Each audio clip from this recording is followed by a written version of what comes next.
Thank you for being here. This is our regular meeting. It is May 21st, and we are in the Southern Human Services Center in Chapel Hill. We've got a lot of exciting things to do, so before we get to the exciting, fun stuff, we have to get through some business. So you all just have to kind of hang out for a little bit, learn how we do things for a bit, okay? If you all could read the charge, I'm not going to read it to you, but if you can silence your phones, and this is a place that we all respect each other, and hopefully you'll do it outside of this place also, but this is a place where we respect each other, and we respect you, and you respect us back. So thank you for being here. I have, well, let me ask if there's any additions or changes to the agenda first. And I see none. I'm going to add one thing. We have a closed session that is now scheduled for the end of the meeting. And the first one would be to consult with an attorney retained by the board in order to preserve the attorney-client privilege between the attorney and the board. That's NCGS 143-318.11A3. Second is to discuss matters related to a location or expansion of industries or other businesses in the area served by a public body, including agreement on a tentative list of economic development incentives that may be offered by the public body in negotiations, NCGS 143-318.11A4, to consider qualifications, competence, performance, character, fitness, conditions of appointments, or conditions of initial employment of an individual public officer or employee or prospective public officer or employee, NCGS 143-318.11A6. And if everyone is okay with that, we can probably just get a motion on adding that. I'm in all of those. Second. Okay, by Green, endorse, and all those in favor? Aye. Against? Okay. All right, folks, we have stuff at our tables here, 5A, 6B, and there is also a petition from Commissioner Price that we'll get to during her 3 minutes. Okay, we already read the public charge, and I'm going to hand it over to Katie. Good evening. Hey. Molly Waybright graduated from UNC School of Media and Journalism in 2018 with a degree in reporting and creative writing. Her fiction has been published in UNC's official literary magazine, The Cellar Door, and her journalism has been published on multiple news outlets, including the Outer Banks Voice and WRAL. She is also the intern for the Orange County Arts Commission, where she has contributed to many projects over the past year, including the inaugural Local Fest Festival, the creation of the OCAC's Setting the Stage report, and the development of feature stories each month focusing on the arts community of Orange County. Molly's been a tremendous asset to the commission, and we wish her the best of luck when she leaves us next month to embark on her next journey as she moves with her boyfriend, Evan, to Austin, Texas. Welcome. Hello. I'm going to be reading an excerpt from a piece I wrote called On Niente. Anthony Williams could see music. When he pressed his forehead to the cold glass window, he could see sonatas and overtures. The yellow and red leaves fell, not listlessly, but with a purpose. He saw flourishes of notes in the birds that flew from elm and holly trees. Every person on the gray London street had a song, a story. Anthony was an observer. He spent his days in a cracked brown leather armchair pushed up to a tall window while dust collected in the four corners of his small flat. All of his meals came from the microwave, and he couldn't remember the last time he heard a voice that wasn't accompanied by the static hum of his old television. There was a time when he would walk by the busy avenues and let his mind fill with music. The crowds of people he'd never met intrigued him, inspired him. The woman with the perfect dark curls had a sad melody. Behind her pursed cherry lips was yearning. He could hear the minor key notes clashing and blending, the soundtrack to a love just out of reach. Two young boys, brothers, chasing one another through strangers' crooked legs had an excited, frantic beginning to their song. Full of curiosity and love, their lives were new. He used to spend hours walking back and forth, breathing in the sounds of a city, tasting the sweet and sour notes of humanity. As he got older, he could still see the music, but instead of strong melodic rhythms, he saw softer, weaker patterns. The notes he heard were like echoes, shadows mocking his age. When he saw the clear notes of a melody, he would scramble to write it down, only to find his mind once again blank. Pressing his calloused hand against the glass, he thought about the first piece he ever published. 20 years old and brimming with potential, music flowed through his veins, entrancing him and mesmerizing him.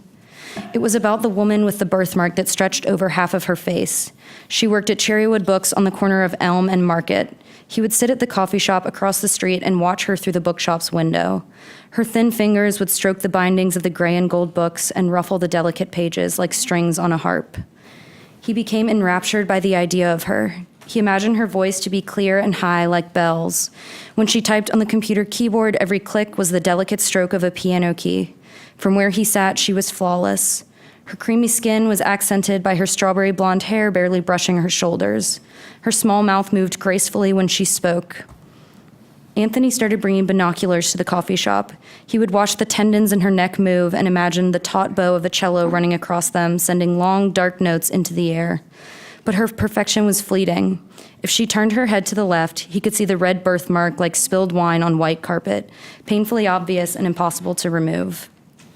At the coffee shop, he wrote a sonata about a woman with two lives.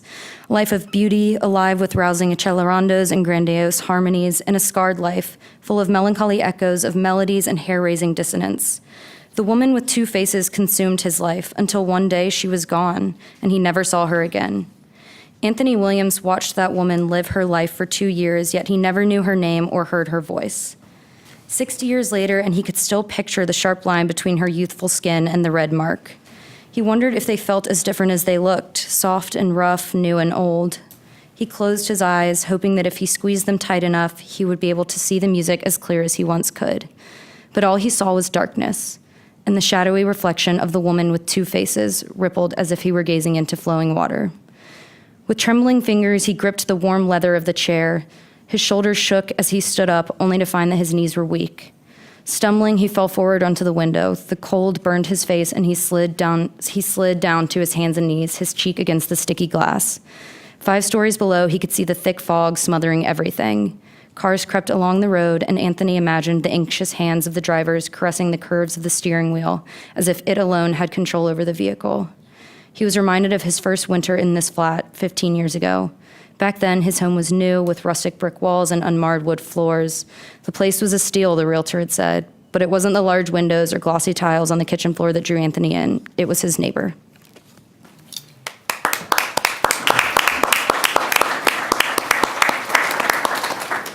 Thank you so much, and good luck at your new home. Thank you. Folks, we have come to public comments, and this is for items that are not on the printed agenda. So if you would like to speak, there's a sheet in the back to sign up. I have a few folks that already did. If you do want to speak, something that's not on the agenda, please sign up. You will have 3 minutes to come up to the podium and speak, and Commissioner Price will time you. So first we have Dr. Joshua Humphreys. Thank you, Madam Chair, honorable members of the commission. I appreciate the opportunity to speak to you today. I rise humbly to express some concerns that folks in our neighborhood. I live at 550 Lilymont Lane in Oaks, which is a crossroads community in Bingham Township. And it is a community that is also, as many of you may or may not know, is on the study list of the State Historic Preservation Office because our community in Oaks is a rural historic district on that study list. We have learned, following the March meeting of the Board of Commissioners, that the county had earlier this year exercised an option to purchase land that cuts through our community. And explicitly the study listed district in which I and some of my neighbors who are here also live, and where we also work and farm and worship.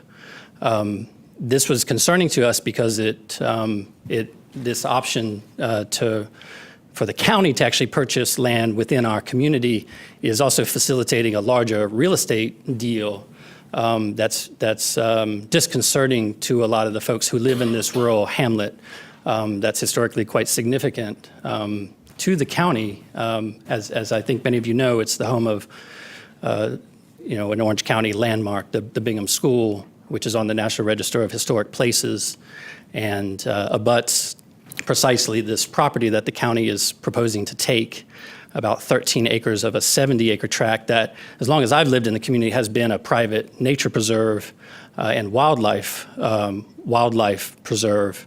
The announcement is that an individual by the name of Mr. Eric Knight has entered into this option to purchase this deal with the county in order to build a brewery, a 6,000 square foot commercial brewery that has been advertised to produce about 1,500 barrels of beer in its first year of operations, which apparently, would double the use of water in our neighborhood. So I'm raising these questions today, or at least here today, to begin to raise questions a bit more explicitly. None of us were informed about this. My sense from talking to some of the commissioners is that this was rather hastily placed on the agenda, and our community was not consulted about the impacts of this dual development of the county taking this in part for the Mountains to Sea Trail, as well as a manufacturing facility that also is going to be a major event venue in what now is a very quiet rural community. So I would invite the commissioners in the future to come and spend some time in Oaks to learn a bit more about the community's concerns as you do in other communities in the county. So thank you very much. Thank you, sir. Dr. Carl Hoffman.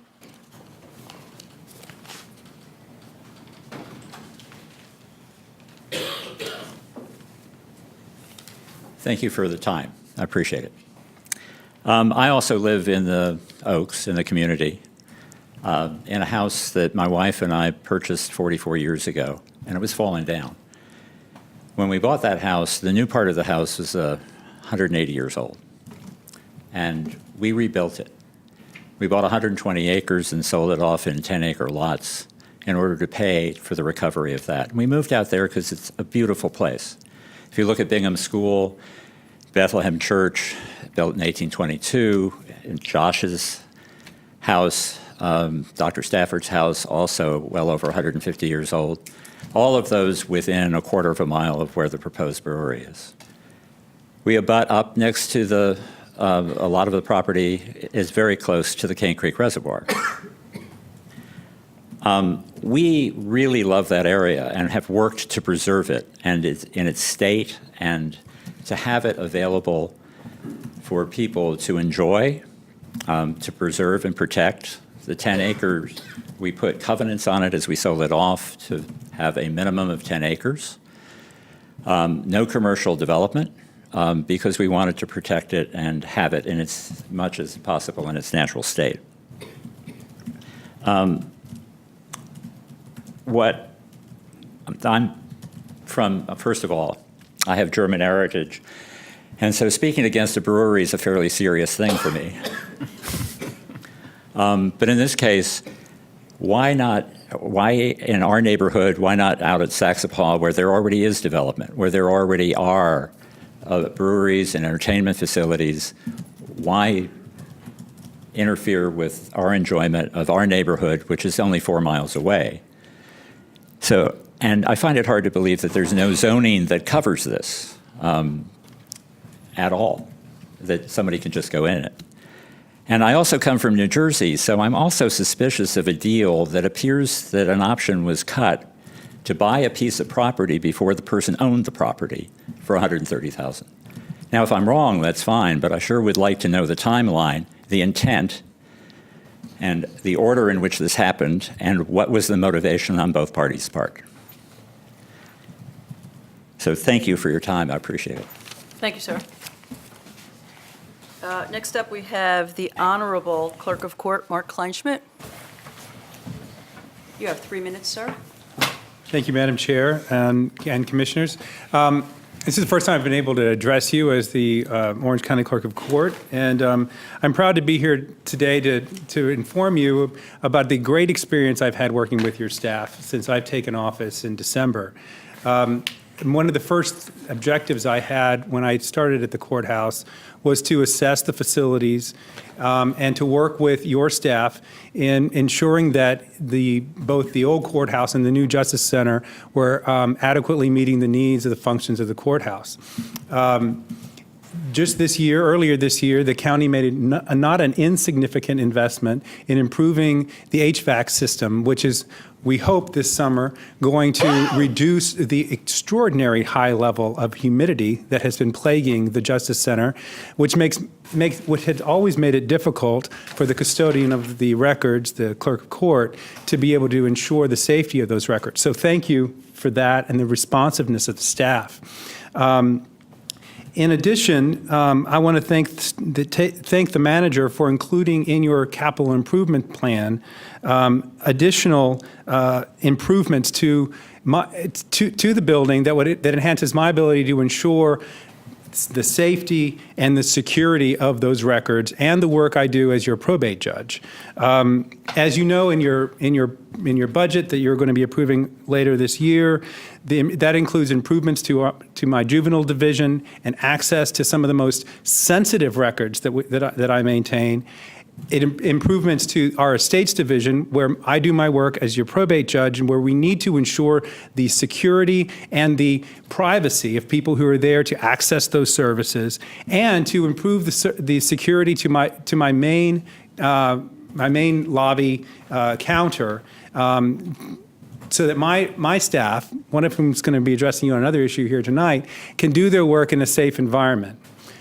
So I'm disappointed I wasn't able to be here during your public hearing, but I am so pleased to be able to come today and share with you my gratitude to have these items be made part of the capital improvement program that you're considering in your budget this year, and to thank you not only for the work that your staff has done to improve the facilities in this current year since I've taken office, but also in their day-to-day responsiveness to our needs. I look forward now to making this a tradition where I am able to come and talk with you about the needs of our court facilities. I am just a tenant in your facility. And while the Constitution, of course, obligates you to provide me a home, I'm grateful for a group that's willing to make sure it's a good home.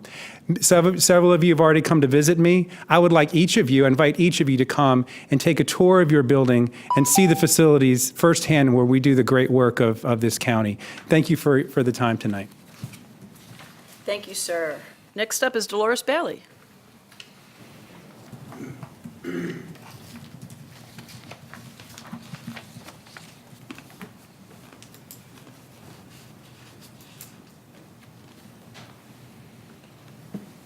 Good evening, Commissioners. My name is Dolores Bailey. I am Executive Director of Empowerment Incorporated. However, tonight I am reading a letter from Karen Reed, who is a 38-year resident of Rogers Road. I think you all have received this letter before, but she asked, because she couldn't make it tonight, that I read it to you. It says, "To whom it may concern, as a longtime member, 38 years, of the historic Rogers Road community and participant in the development of the 2016 Rogers Road Mapping Our Community's Future, I am writing in support of rezoning and plans for the Green Tract as stated in the 2016 Rogers Road Mapping Our Community's Future. For many years, the wishes and concerns of members of the historic Rogers Road community were not heard or represented in decisions that directly affect our way and quality of life. So this plan was developed out of our desire to be proactive in the inevitable. We expected that once the contaminated wells were replaced with city water, all septic tanks replaced with city sewer, the stench, vultures, wild dogs, rodents, noise of the big trucks, and blasting from the landfill became no longer an issue. We knew that having an infrastructure in place would attract all kinds of interest in the Green Tract, as well as our properties. As we made plans for the future of our community, high on our list of priorities was to permanently preserve and protect the most sensitive areas of the Green Tract, as well as reserve a portion of the land for developing mixed-income housing. As you may already know, this community existed in the 1700s, and many families served as slaves to the plantation owners. Even with this dark era of history in mind, the Green Track is still near and dear to so many generations of historic Rogers Road community members, both of the African American and Native American descent. We believe that it is our responsibility to permanently preserve a portion of a place that holds memories of harvesting fruit, nature walks, playing, etc., as well as to take this very unique opportunity to reserve the portion of the land in order to develop mixed-use housing to accommodate people who are employed here but cannot afford to live here. This would provide an excellent opportunity for organizations such as Empowerment, Habitat for Humanity, Community Home Trust, etc., to partner with Carrboro, Chapel Hill, and Orange County in providing mixed-income housing. Believe it or not, 2 times each weekday, 7 Chapel Hill Carrboro City buses number 95, 79, 151, 37, 247, 28, and 43, successfully drive through our narrow streets, not to mention the occasional activity of field trip buses. We currently have access to city bus service with the exception of adjusted schedules to accommodate the University of Chapel Hill's break, summer, winter, and spring. Ridership of the residents would greatly increase if they could depend on the city buses keeping a consistent schedule throughout the year. Although the nearest grocery store is located miles away, may I finish? Please finish. Although the nearest grocery store is located miles away, members of the historic Rogers Road community, as well as members of the 150 Habitat households surrounding our community, manage to find ways to get to and from grocery stores, appointments, and errands. Concerns of building mixed-use housing next to the landfill was mentioned at one of the Chapel Hill town meetings. But for many years, historic Rogers Road community members and community supporters fought to have the landfills, as we knew it, closed. Due to the years of determination and perseverance, it is now closed and serves as a transfer station. So the proposed development of mixed-income housing would not be built next to an active landfill, but next to a piece of land that the landfill used to provide. Covered dirt, and at some point, that used to provide land is covered dirt. It, too, will cease to be used as a cover material. Thank you in advance for your consideration. Sincerely, Karen Reed. Thank you, Ms. Bailey. We did receive that as email, and it'll go on public record tonight. Thank you. Would anyone else like to speak about items that are not on the printed agenda? Okay. Thank you, everyone. We're going to move to announcements, petitions, comments by board members. And let's see, James Eder will give you a minute to breathe. Okay. You ready to roll? Sure. Okay, Commissioner Bedford. I just wanted to let everyone know that on last Friday, I attended a first meeting of the Orange County Behavioral Health Task Force, which was created to help develop a transportation plan for those who are involuntarily committed. So it's a start, and a large convening group was gathered, and others will be added to it. It's good work. Thank you. Commissioner Dorson? Yeah, I wanted to, just 2 things. First of all, we are in the midst of our 2019 Community Health Assessment, which is a project where through the health department, volunteers go door to door and take surveys of residents about a whole host of health-related issues. It's a really critical project. It really helps drive our health department priorities and goals. It helps us coordinate with statewide and resources and national resources. And we are in need of volunteers. There's a volunteer opportunity if folks want to participate. And I'm trying to, they can go to the website. There's a whole host of weekends and some weekdays in June. It's a 4-hour shift that folks sign up for. You get 1 hour. The first hour is the training on taking the survey and communicating with folks, and then the next 3 hours you go to targeted neighborhoods with facilitated by health department staff and collect this data. It's really a critical opportunity, and it's a great way to get engaged and to participate and contribute. And if you go to the health department's website, folks can sign up for that. The other thing I wanted this is just a mention, is we've been getting a lot of emails, and there's been a lot of commentary in the newspapers about the flag ordinance, the Orange County flag ordinance, which we passed a year ago to regulate the size of flags and heights of flagpoles. And it's just, there's a story today I read in the Charlotte Observer that this is not an issue that is unique to Orange County. In fact, the city of Statesville just filed a lawsuit under its flag size regulation ordinance against an American flag that is 3,200 square feet. Again, that is consistent with their ordinance, which regulates the size and the height of those flags. And so as we begin to this process, which has been outlined in a statement that was put out by the county about how we're going to begin the process of enforcing this ordinance, it's just worth noting that other communities are struggling with this same issue and are dealing with it. So, Commissioner McKee, No comments tonight. Commissioner Price. Okay. First of all, the paper that's at your desk, I just want to enter this for our consideration. It's from a group that call themselves Medicare for All Y'all, and it's about endorsing H.R. 1384, the improved Medicare for All legislation. So I just want this, I guess, for our next meeting or agenda review. Also, just want to say that our Memorial Day program will be on Monday morning, early, 7:45. People begin to gather, and the program will probably start right at 8 o'clock. And it'll be a short program. And then actually, that starts at 7:45, 8, and then at 9 o'clock kickstands up. There will be a motorcycle tour around the county, and then everyone will be over at the Legion post. I attended the Direct Care Workers Award program, and I just want to, again, give congratulations to all of the people that were nominated and got awards. And it really showed the level of care and concern that people have for those that they take care of. I mean, just within this county, how we take care of one another. I also attended the recognition program for the Chapel Hill Carrboro City Schools. Unfortunately, I missed the one for Orange County Schools, but just wanted to say congratulations to them, to all the teachers, the faculty, and the staff. And it was amazing. There was one gentleman there that had been working there since, I think it was 1971. So, and he just got a huge round of applause. I think he was one of the bus drivers or something. And we got, at least I think we all got a request from former Commissioner Barry Jacobs about the coal burning at UNC Chapel Hill.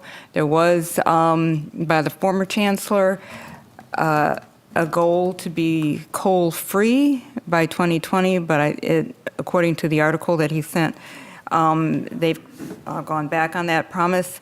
So I just thought I would like to investigate that. And finally, just condolences to the Pendergrass family.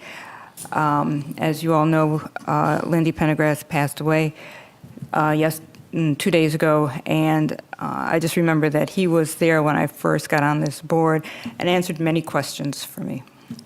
That's it. Commissioner Markopoulos. So the Durham Chapel Hill Orange Work Group met since we last met, and a couple of key items were discussed there.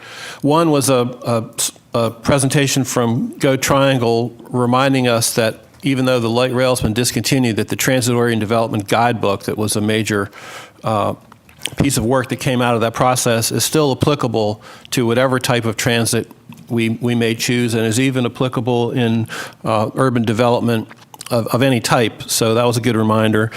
And Durham reported that they're moving ahead on Patterson Place, sort of related to the transit-oriented development idea.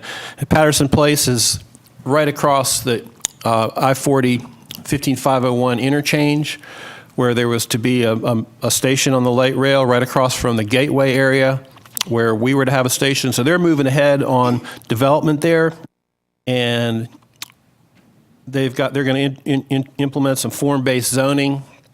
And then there was also a report on the 15501 corridor study, which is also related to Patterson and Gateway because 15501 is certain to be a major focus of mass transit in the future and an area of development. I went to the Triangle Mobility Action Partnership, often called TriMap. It's hosted by the Research Triangle Foundation. And I just want to share one factoid that was mentioned there. A guy from the DOT was talking about the financial situation of DOT, and he said that through 2016, storm costs were averaging $60 million a year. That was the money that DOT has to spend to respond to storm damage. Since 2016, it's been averaging $225 million a year. It's a pretty direct reminder that climate change is affecting us in a myriad of ways. I had lunch with Keith Cook. Some of you know Keith. He's been a long time contributor to the county. He was on the school board. He served on a lot of different committees. And he came up with a great idea, which sort of dovetails with Commissioner Dorson's idea that he shared with us about giving the keys to the county to people that deserve it. His thought was that we should recognize volunteers with a gift when they come off of a committee that has their name on it and give them some recognition at a meeting. I think that would be a really good idea that we ought to do. And then lastly, the Rogers Road area zoning changes are on the Chapel Hill Town Council agenda tomorrow night. And I was surprised to find that out just by cruising around on the web. And I'd like for us to have a report, if we could, at our June 4th meeting on what are the zoning changes that they're considering, what are the effects on the green tract, because whatever they do around the green tract obviously really affects what may end up on the green tract. And would really like to get a report not only of what we learn, but what they would like to share with us, because we've been looking forward to this joint project for a long time. We need to maintain communication. It's such an incredible, really once in a quarter century opportunity to provide a lot of affordable housing that we need to cooperate fully and really do this right. Thank you. Well, are they voting on it tomorrow? That's what I don't know. I don't really know. The wording would indicate that they very well might. So Read the agenda item, it does ask for a vote. So we may be ready too late. it's possible. I don't know. Commissioner Green. Thanks. On Saturday, I was able to go to a day of remembrance at the Margaret Lane Cemetery in Hillsborough, which was a very moving event. The Margaret Lane Cemetery only has a couple of graves that are marked. It began as a slave cemetery for the slaves owned by Peter Brown Ruffin, and it had there many other generations of slaves and after the Civil War, black folks who are buried there and unrecognized. Many people are not even known who they are or exactly where they're buried. This was a ceremony that I'm proud to say was funded by the Orange County Arts Commission. It was sponsored by the Alliance for Historic Hillsborough, the Northern Orange NAACP, Music Maker Relief Foundation, and through them, and especially the work of Denise Duffy, they had the Kings of Harmony there entertaining us and the Branchettes. And what we did was we started at Gold Park with some music and some speaking, and then walked up to the cemetery with these beautiful paper, very brightly colored flowers that students had made, and we planted them just randomly in the cemetery. It was just a beautiful sight when it was over. It was very moving. I appreciated all of that.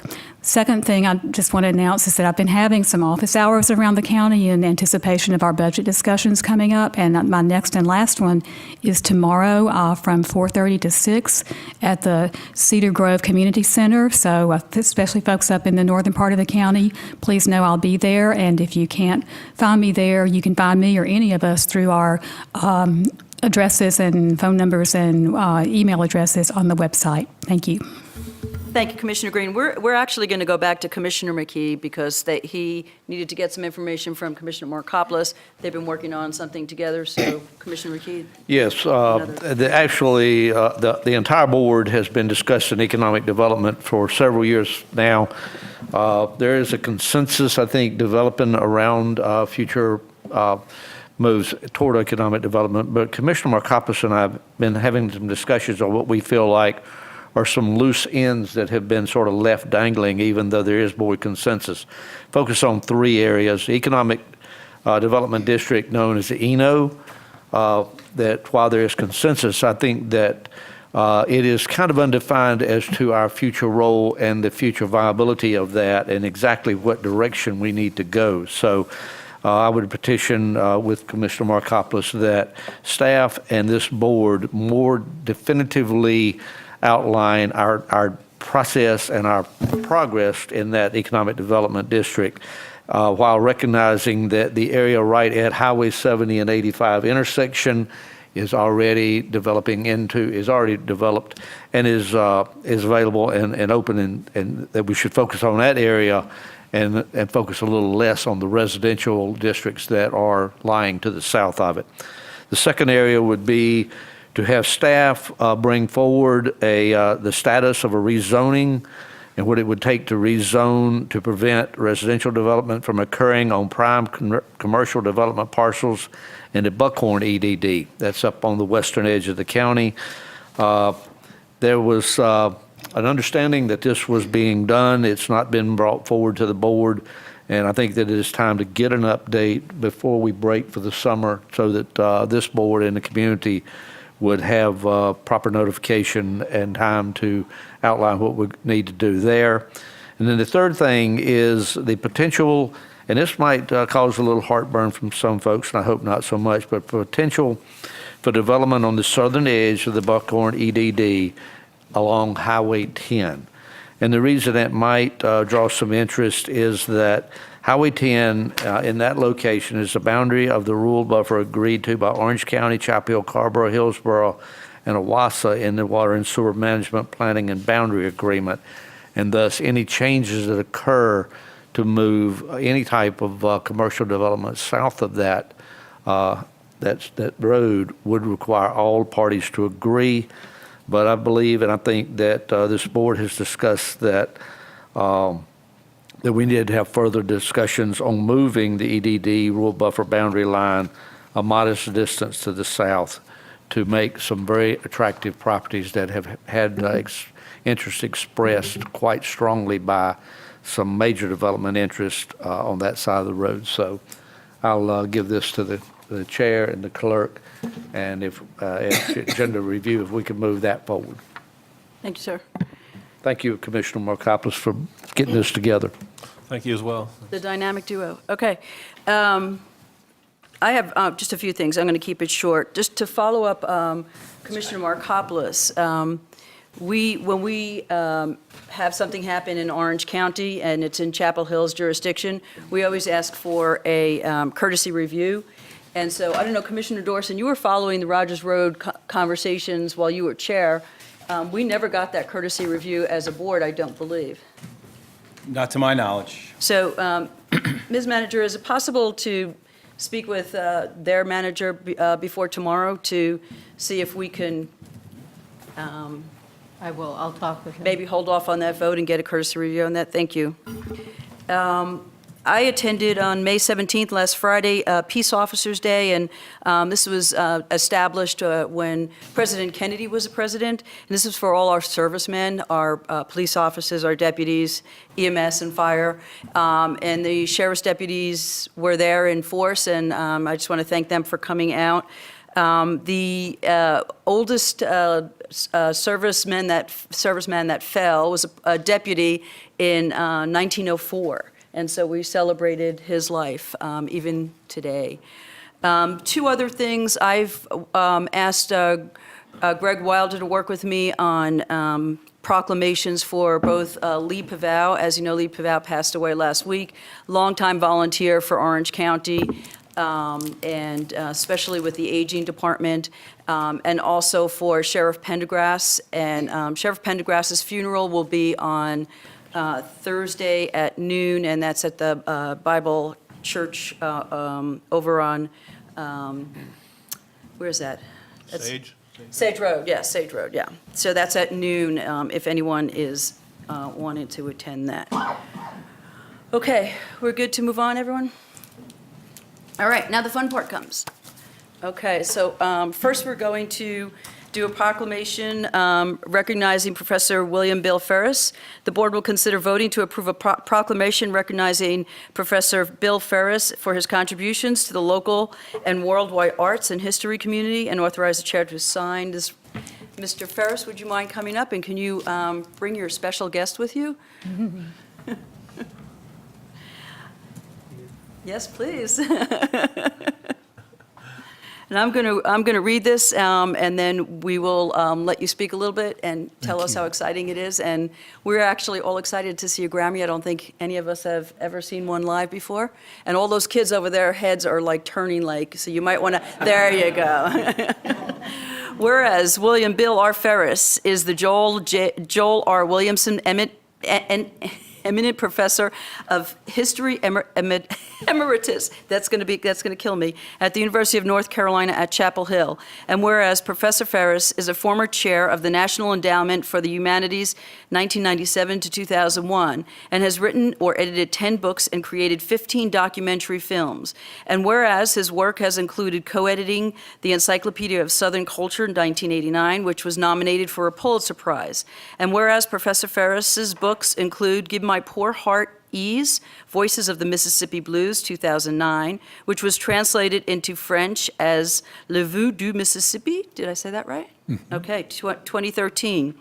The Storied South, Voices of Writers and Artists, and The South in Color, a visual journal, 2016. And whereas Professor Ferris' most recent publication, Voices of Mississippi, received 2 Grammy Awards in 2019 for the Best Liner Notes and Best Historical Album. And whereas Professor Ferris has been recognized with numerous honors, including the Charles Franklin Prize in the Humanities, the American Library Association's Dartmouth Medal, the Mississippi Institute of Arts and Letters Award, the W.C. Handy Blues Award, the BLC Wales Award, which was given to a Mississippian who achieved national recognition in the field of history by the Mississippi Historical Society, and the 27 Mississippi Governor's Award for Lifetime Achievement. And whereas Bill Ferris's collection is located at the Southern Folk Life Collection of the Wilson Library in the University of North Carolina, Chapel Hill, now therefore we, the Orange County Board of Commissioners, do hereby recognize Professor Bill Ferris for his contributions to the local and worldwide arts and history community, this the 21st day of May 2019. Would you like to speak before we vote on this? Thank you, Madam Chair, Sure. members of the committee. It's an honor to be here with my wife, Marcy. I've taught all my life Southern music and teaching at the University of North Carolina and living in the state of North Carolina and in the great city of Chapel Hill is a special honor because of the rich history of music, from Doc Watson to Nina Simone to James Taylor. This community is a wellspring of music, and having an honor such as this from you all touches my heart, and I'm deeply grateful. Thank you. Great. Do I have a motion to pass this? moved. Ooh, everybody jumped on that. Okay. Second. All right, Don, you're going to have to go for the first down there. All those in favor say aye. Aye. Against? Okay, y'all want to come down and take a picture with Mr. Ferris? Sure.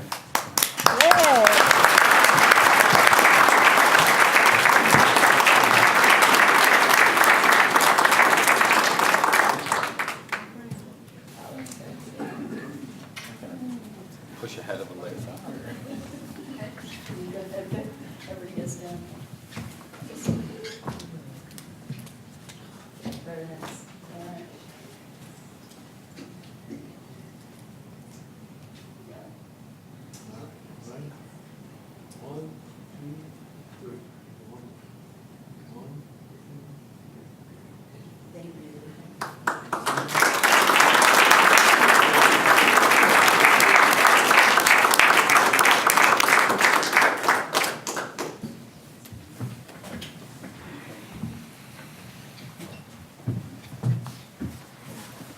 Okay.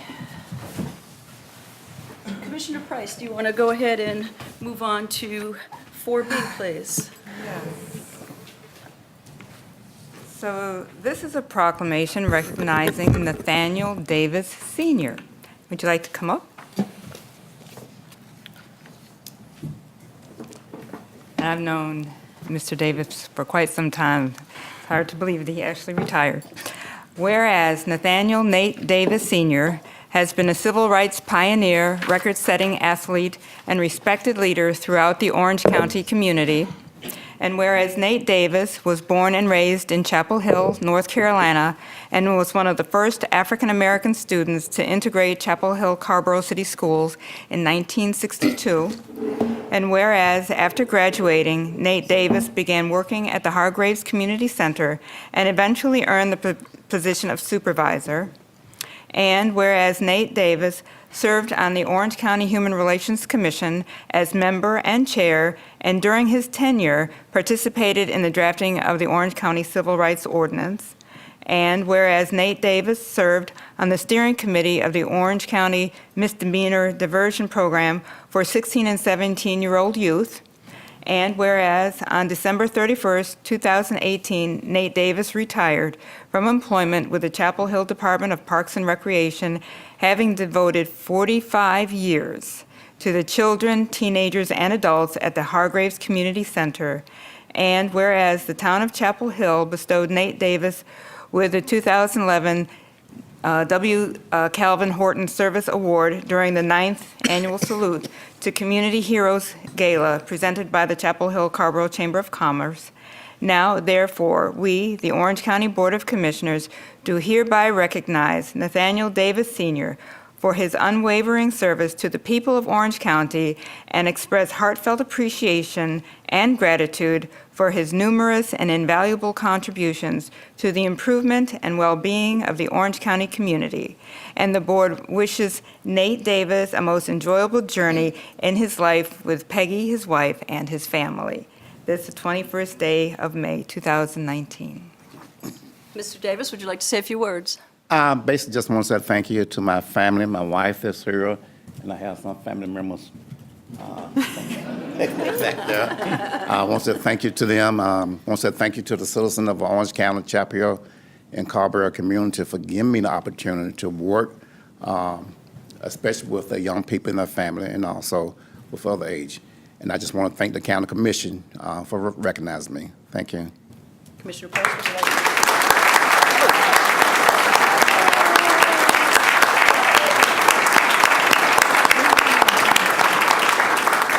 I move this proclamation.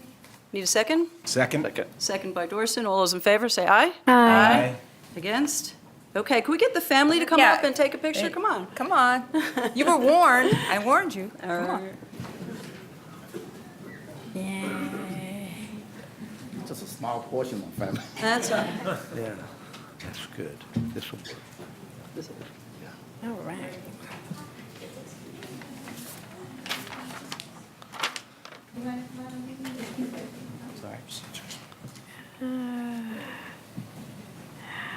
Wow, you brought everybody, didn't you?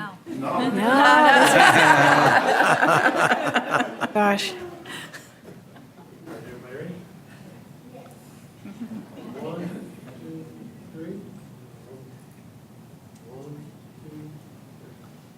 All right, thank you.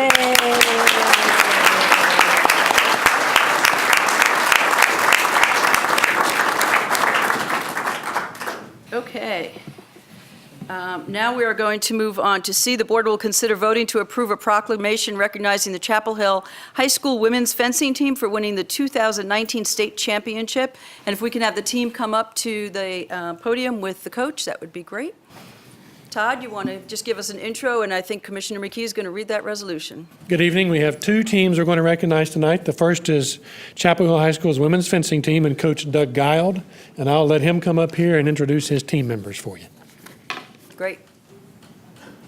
Ladies, why don't you come over and introduce yourself? You get your 15 minutes of fame. Come on. Well, 3 minutes. Well, 2 minutes, okay. You have to speak into the microphone.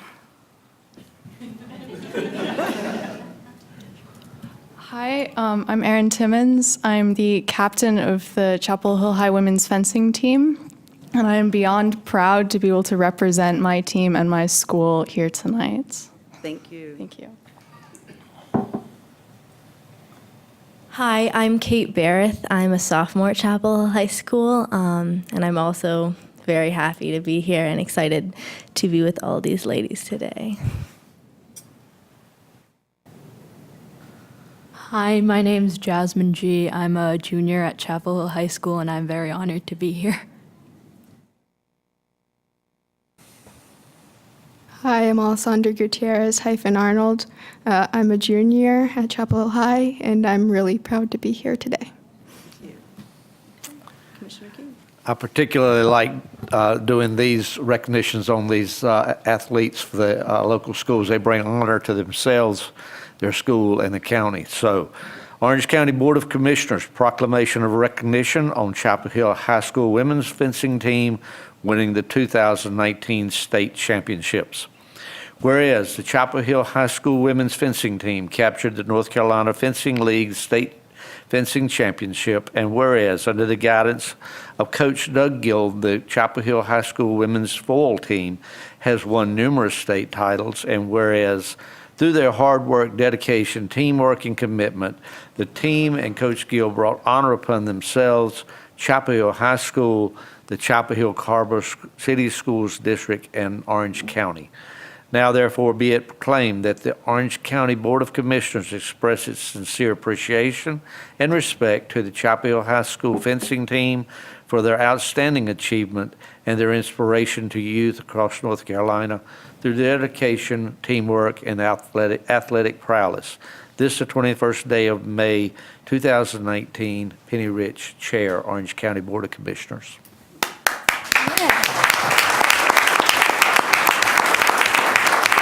Doug, would you like to say a word? You have to talk into the mic, Doug. Yeah. You get to see my best side.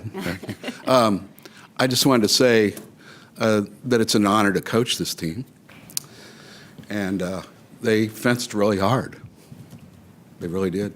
And I want it to be known that 4 years ago, the North Carolina High School Fencing League, which is now up to between 15 and 20 teams, we're never exactly sure from year to year, split between men and women 4 years ago, and our gals have won 3 out of 4 years. Wow. So Excellent. Good. particularly proud of them. Thank you. Okay. Move approval. I know somebody else who was on the Chapel Hill High School team, too. My son was. Doug coached my son since he was about 6. Right? Move approval of the resolution, the proclamation. Second. Okay, all those in favor say aye. Aye. Okay, it passes. Team after the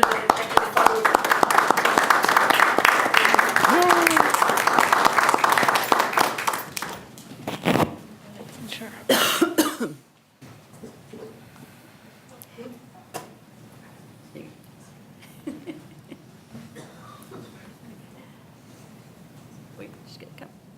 She's over. There we go.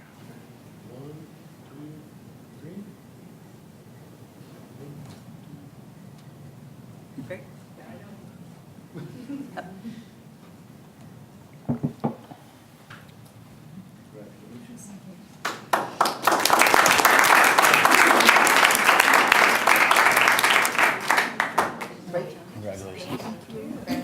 Great job.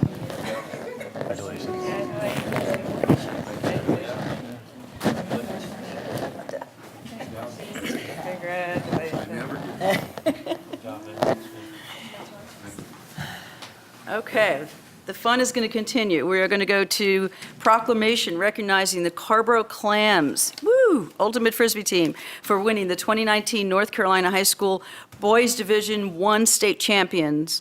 The board will consider voting to approve a proclamation recognizing the Carborough Clams Ultimate Frisbee team for winning 2019 North Carolina High School Boys Division State I champions and authorizing the chair to sign it. Commissioner Markopoulos.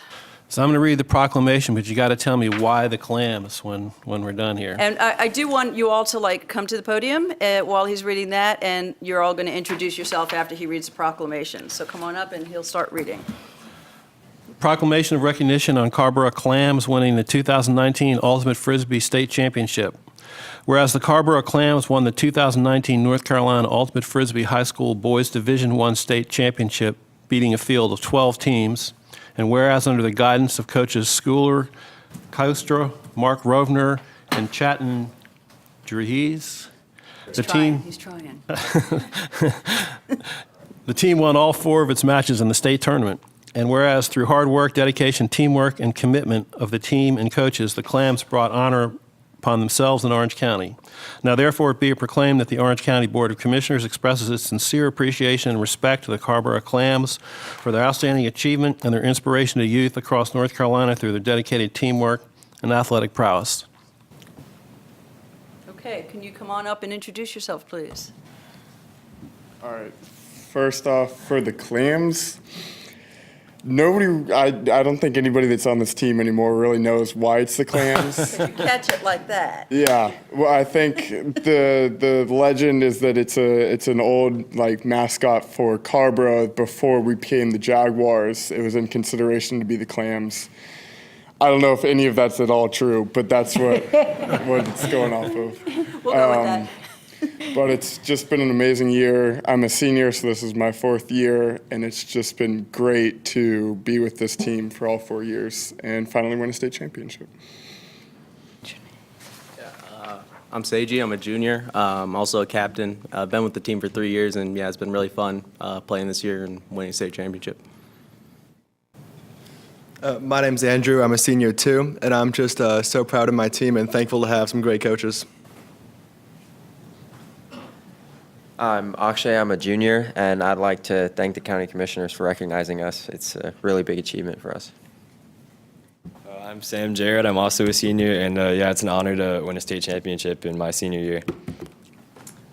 My name is Gavin Blair. I'm also a senior, and as Akshay, it's an honor to be here, seeing as our school won't see us as a real team. Maybe you guys will.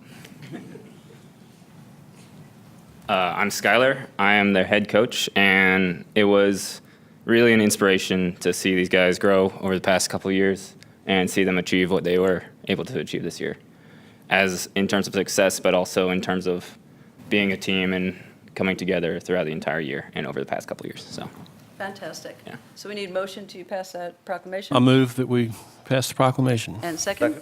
Second by McKee. All those in favor say aye. Aye. Aye. Okay, and that passes. Thank you.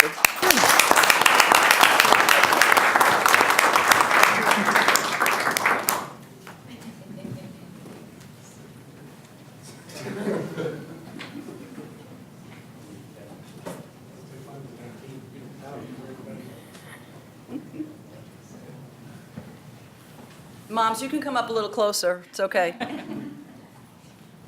And Dad, there's a dad out there. There's a dad out there too, okay.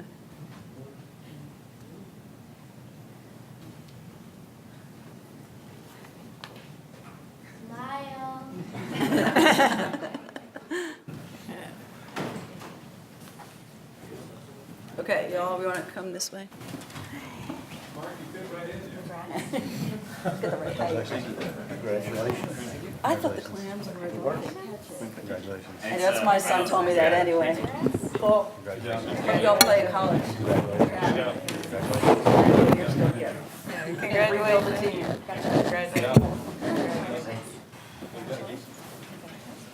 Thank you so much, and we're not going to make you all stay here, so you can just kind of find the back door. Thank you. Thank you for coming. Okay, folks, 4E is a resolution that I had worked on with Jen Weaver in Hillsborough and Wendy Jacobs from Durham County. And this resolution is to support North Carolina working people and their families. And Commissioner Price, one of the bullet points on the very bottom is legislation that expands Medicaid coverage. So just to have that, I'm going to read it real quickly. I wasn't able to get it into agenda review, but I got it into the packet the next day, thanks to Greg. So we did have it when it came to, when the agenda dropped. So this is a resolution supporting North Carolina's working people and their families. Whereas North Carolina's everyday working people are currently struggling in an economy that does not work for them and stagnant wages. public service cuts, systematic discrimination, and a weakened social safety net are the norm in many communities, and whereas public policy choices, not just market forces, dictate whether working people have access to economic opportunities and benefit fairly from their work they perform, whereas Orange County government provides strong support for its employees, including a minimum living wage of $15 per hour for full-time permanent employees and $14.95 per hour for temporary employees, with plans to be at or above $15 per hour for all employees by 2020. And whereas North Carolinians need access to safe, green, living wage jobs free of harassment, violence, and discrimination, and whereas worker organizing, union membership, and collective bargaining remain the most effective tools for working people to exercise their power on the job and in public sphere, now there be it resolved that we, the Orange County Board of Commissioners, do hereby urge our legislative delegation to promote the well-being of North Carolina's workers and their families by supporting legislation which provides paid family leave for workers in North Carolina who want or need to take parental leave, leave to care for a sick family member, or to meet other critical family needs. Legislation raising the minimum wage for all workers and a $15 hour minimum wage for all state employees. Legislation that expands Medicaid coverage, and legislation that empowers public employees to negotiate wages and other conditions of their employment, such as repealing the so-called right-to-work laws and extending the right to collective bargaining to public sector employees. This day, the 21st of May, 2019, and let's, want to know if anyone wants to make a comment on that before we possibly pass that. Commissioner Dorson. So, yeah, I'd like to make a comment. So I would like to make a friendly amendment that in the bullet point about minimum wage for all workers, $15 out of minimum wage for all state employees, why don't we make that all state and local employees? Also, I appreciate this coming forward. I think that this is consistent with the goals that we've had for a long time. And, you know, I think it's important that we continue to, you know, stake out a progressive position. I know not all of our colleagues across counties across the state would necessarily sign on to all this, but I think it's critical that Orange County take this very forward-looking, positive, progressive position on behalf of working families. Thank you. Additional comments? I certainly accept the state and local. Commissioner Price. Yeah, I would ask that this also be sent to, you mentioned all the other counties, 99 counties, that this be sent to them as well, whether they sign it or not. Additional comments? Okay, so we have the resolution with that one friendly amendment. So I need a motion to move this. So moved. Commissioner Price, and second by Markopoulos. All those discussion? All those in favor? Aye. Aye. Against? Okay, thank you, everyone. I appreciate that. Okay, we are going to move to 5A, and this is Orange County Consolidated Plan, Annual Action Plan Update and Proposed Uses of the FY 2019-2020 Home Funds.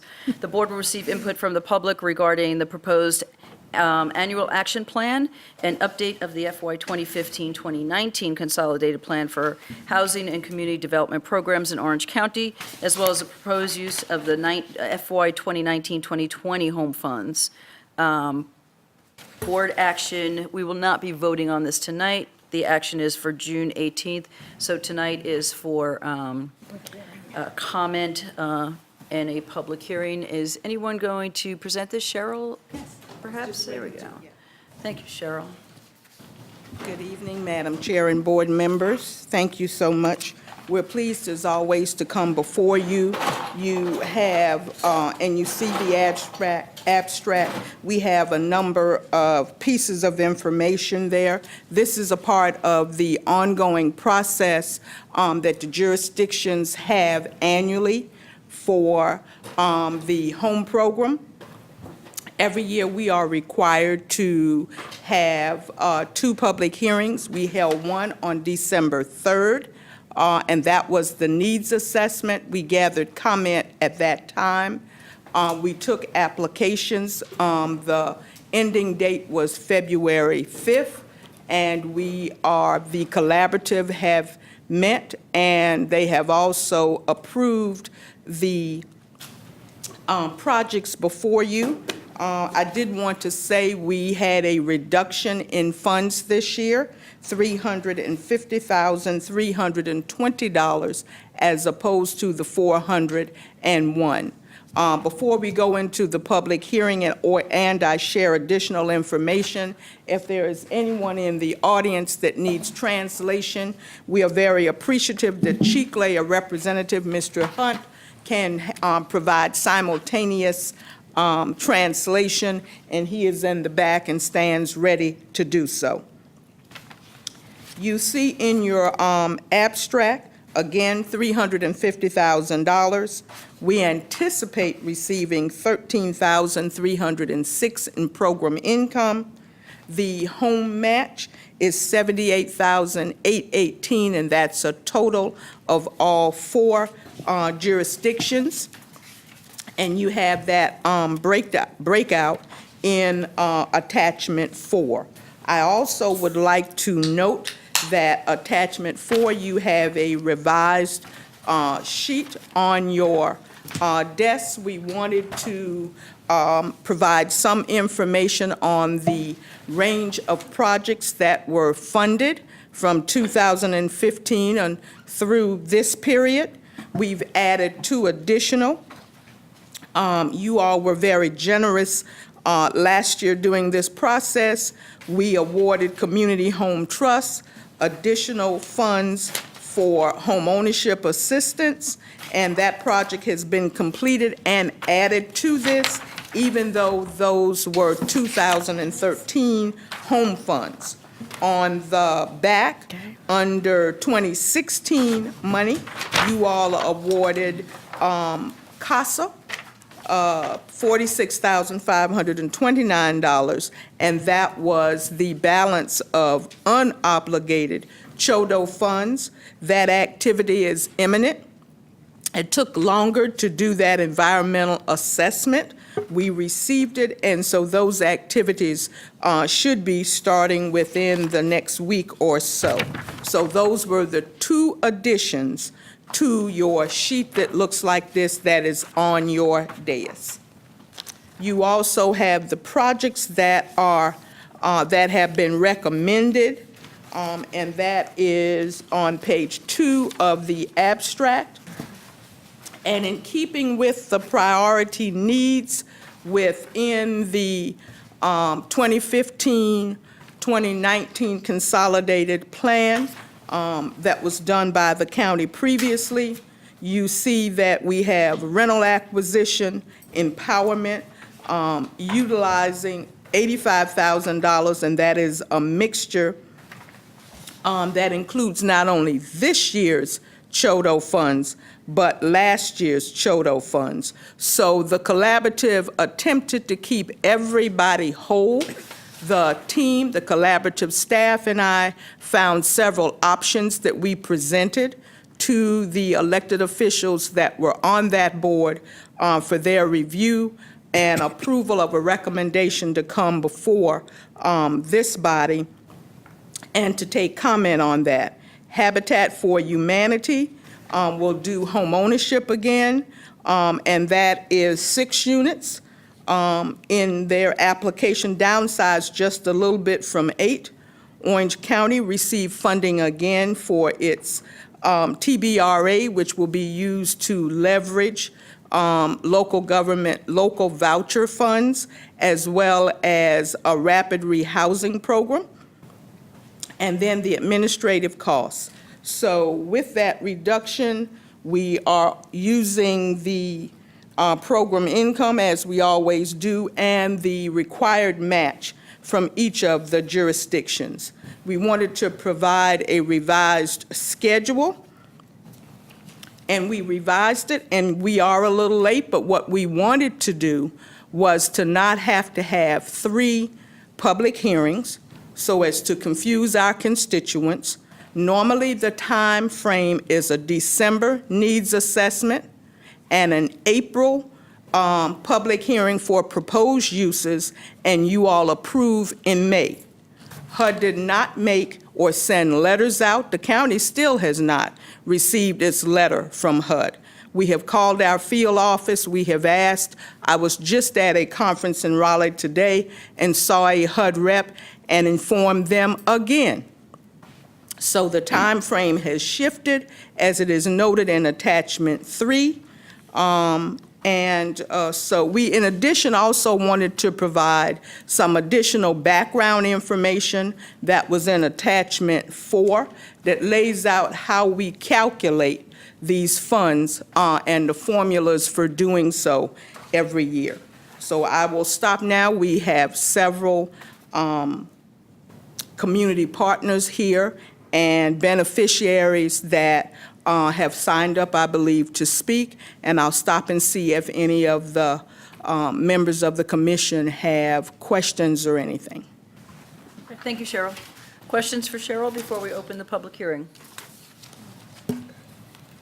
Commissioner Green. Yeah, just a quick one. I'm looking at attachment 4 and noticing, I mean, I'm used to these numbers going down every year, but from 2017 to 2018, it went up by quite a bit. What was the reason for that? I can't say a specific reason because HUD did not say, but there was tremendous lobbying that year. I'm not sure if it was some newfound monies in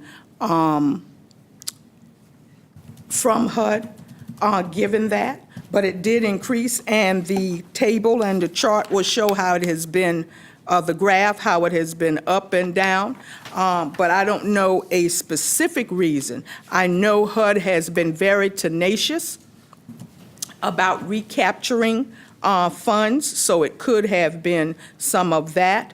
There was intense lobbying, as there is currently intense lobbying by the advocacy groups not to have, within the president's budget, to do away with home or CDBG. Right. However, this year, the amount was reduced by $51,000 for us. Right, but in a little bit of context, that $350,000 is still not as low as it has been in the past. No, it is So, not. Yeah, good. We're appreciative of any and all we get. Yeah. Commissioner Price? Yeah, in response to, in part, because I agree with what you're saying. When I was in D.C. with the NACO, we had the Community Economic and Workforce Development Steering Committee, and when we saw that the president's budget was going to eliminate everything, our legislators weren't paying attention. And so we had, like David Price was really lobbying hard, and they put monies back into those programs. And so we, everybody was surprised, and we saw it. And actually, they not only came to the same level as the previous year, but they increased it. And that's why we also got more money. Additional questions? Okay, need a motion to open up the public hearing? So moved. McGee, second by Price. All those in favor? Aye. Aye. Okay, we have a few folks that want to speak. Again, come up to the podium. You'll have 3 minutes. Commissioner Price will be timing you. Let's start with Steve Drells. Am I saying that right? Steve Drake. Oh, Drake, okay. Thank Welcome. you, thank you. Good evening. Good evening, Commissioners. My name is Steve Drake. I'm one of the directors for Habitat for Humanity here in Orange County. I'm here in support of our request for home funds.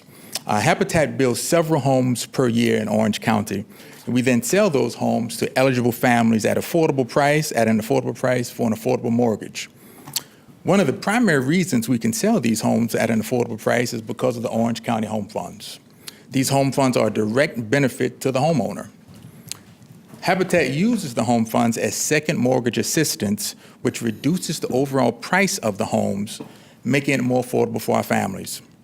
Home funds have played a big part in families being able to purchase homes throughout Orange County.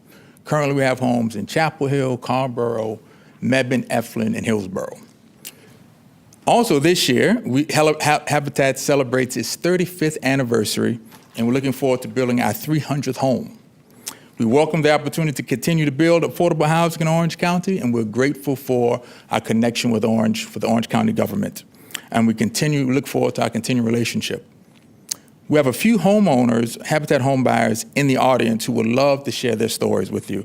However, in closing, I want to thank you again for your consideration for our funding request. And again, we're grateful for our continued relationship with Orange County. Thank you. Thank you, sir. Regina Miller.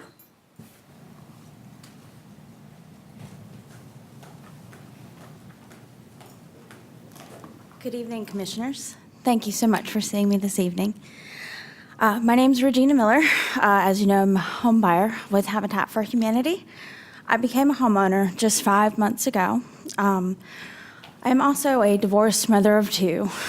So I wanted to tell you a little bit about myself and about how I became a Habitat homeowner and my story here in Orange County. I moved here 4.5 years ago with my two kids while I underwent separation and divorce from another part of the state. We stayed with my parents for the 4 years before I became a Habitat home buyer.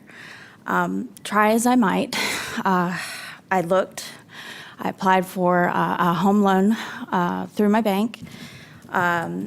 Stable as my income was, stable as my job history was, that bank was only going to approve me for the amount that they said I could afford, understandably enough. And that amount was only going to get me so much home in whatever neighborhood that they deemed I could afford, whether it was safe or those kinds of things aren't taken into consideration when it comes to what you actually can afford. So after we got that amount, after I got approved for my loan, I spent about a year searching and seeing homes in many different areas. We finally ended up looking at a home about an hour away. And at that point, I felt defeated, and I learned about Habitat for Humanity. I was ready to give in, and then I learned about Habitat for Humanity, and I applied for, and I was approved for, and I became a Habitat home buyer. And through their process of home ownership and the process of sweat equity and the programs that they made available to me, such as estate planning and the Voice of Women Leadership Program, I stand here before you today with a little bit of confidence, or a little bit more confidence than maybe I had before, to advocate for these things, such as the program that they are seeking and the funds that they are seeking, for my potential future neighbors to be able to also take advantage of such things and to have that same opportunity that I have. Thank you so much for your time. Thank you, Ms. Millen. Thank you. It's a great story.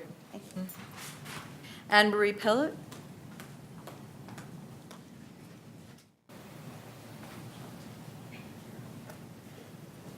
Good evening, and thank you for hearing a piece of my story. Good evening to everyone, and thank you for allowing me to speak tonight about Habitat for Humanity. My name is Anna Marie Pellet, and I am currently employed by UNC Healthcare Chapel Hill as a housekeeper. I have lived in Chapel Hill for 12 years and endured rent gouging, rents doubling and sometimes tripling, one-year leases, $80 to $100 increases per month each year, partly due to greed and partly due to the lack of federal, state, and local regulations in rental properties. This leaves a big hole to defend on the attack of affordable housing. On a more positive note, my miracle is finding a flyer at my job in August 2017 advertising Habitat Senior Housing Development, now known as Crescent Magnolia.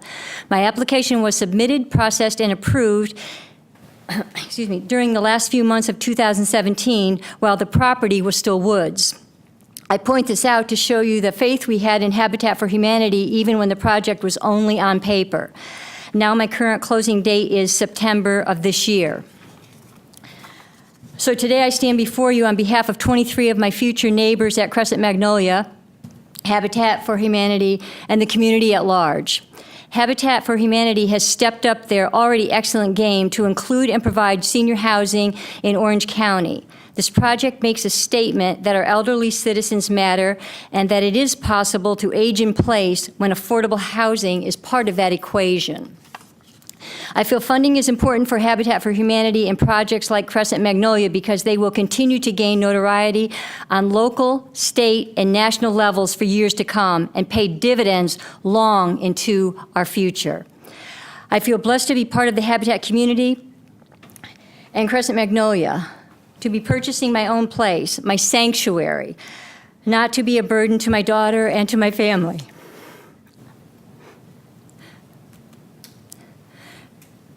Excuse me.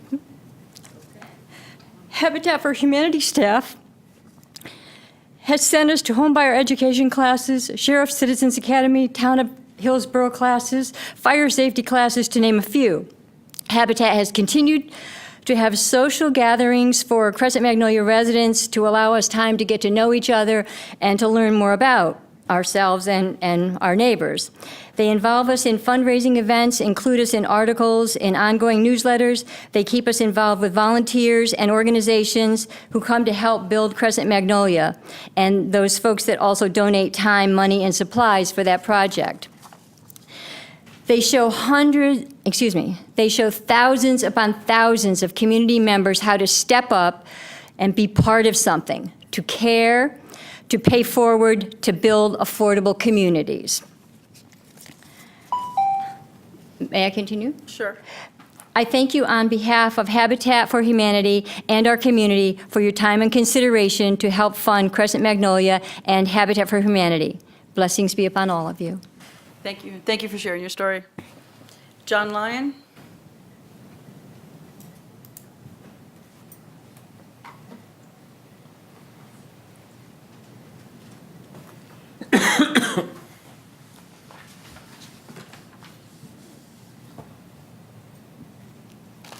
Commissioner and Board, thank you for letting me speak tonight. I'm John Lyon, and my wife's name is Marion. We'll close in our home in September of this year in the Crescent Magnolia Senior Housing. I'd like to tell you my story, which is a little bit different than some of my neighbors, and what the Habitat home will mean for my wife and I. 2.5 years ago, my wife was diagnosed with dementia. And it set me into a state of, what am I going to do? Where am I going to live? How am I going to take care of her? And working with the Orange County different offices and Department of Aging and different of the support groups, I found out about Crescent Magnolia. And through the Department of Aging, they said to me, if I could find a home to live in that was handicap accessible, the Department of Aging can offer services and bring them in to help you and your loved one continue living in your home where you can get the best care when we bring the services into you. So that's what the Crescent Magnolia home will mean for my wife and I. Excuse me. It'll be all zero clearance, handicap, drop-down kitchen counters to sit at, and a wheelchair. It'll have a roll-in shower stall for bathing, a patio off the back to sit out in, get the sun, all connecting sidewalks to walk around, visit your neighbors in a wonderful, wonderful, safe community. I earned our sweat equity in our home attending Habitat homeowners classes to prepare for the home ownership. We completed the hours working at Habitat job sites, the Restore. While attending the classes and working, I met and got to know my neighbors who make up the Crescent Magnolia community. I thank you for considering the Habitat funding to help make our homes affordable and the opportunity to talk about Habitat. Thank you. Thank you, Mr. Lyon. Thank you for sharing your story. Daysel? Am I saying that right? I'm sorry if I mispronounced your name. No, my name is really Doug Call. I talked to you last week.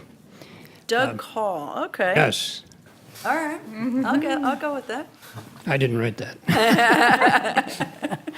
Nice to speak to all of you again. Last week I talked about Habitat's home preservation program, but the program that most of the people in this room are more familiar with, of course, is our home construction program. And as Steve Drake mentioned, we're in our 35th year, and this summer we'll complete the 300th home. You heard a lot about the Crescent Magnolia homes tonight, And so I won't say any more about that, except to invite all of you to the dedication of the first 8 units, which right now is scheduled for the second weekend in July. So I know we've seen several of you at dedications in the past, and I know all of you, like I, are share this common bond of identity with these deserving families, and what a life-changing experience it has been for them. I've been a volunteer for six years now, construction volunteer. I'm also a member of the board of directors and chairman of the advocacy committee, and so you'll get to hear from me more than once. So there's not much I can add to what these folks have said. We all know what a safe, affordable home does to a family, what it does for the community that they live in, and what it does for the children's success or potential success in the future. So I'm here to report that Habitat Orange County has very successfully used home funds as second mortgage assistance for several years now. And I've been in Washington lobbying in the last 2 years, and I know what's happening with HUD, so we're very happy to get what we can. And I just wanted to assure you that we will continue to use the funds very successfully to help increase family stability, healthy children rearing, and successful neighborhood building. So on behalf of these beneficiaries I just mentioned, thanks for considering our application favorably. Thank you, Mr. Cole. I'll try to remember your name next time. Corey Root.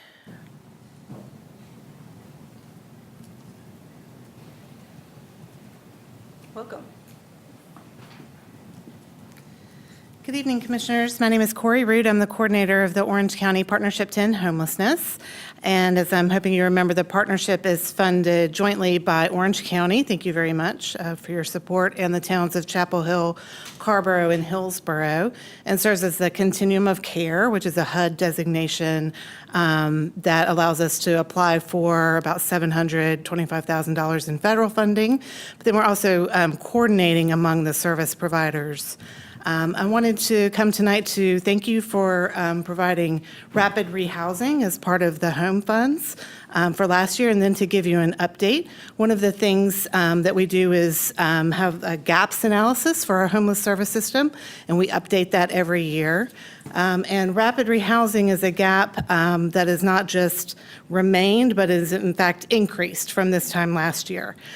So wanted to also, as you're thinking about allocations for the next round of home funding, to say that it really remains a need.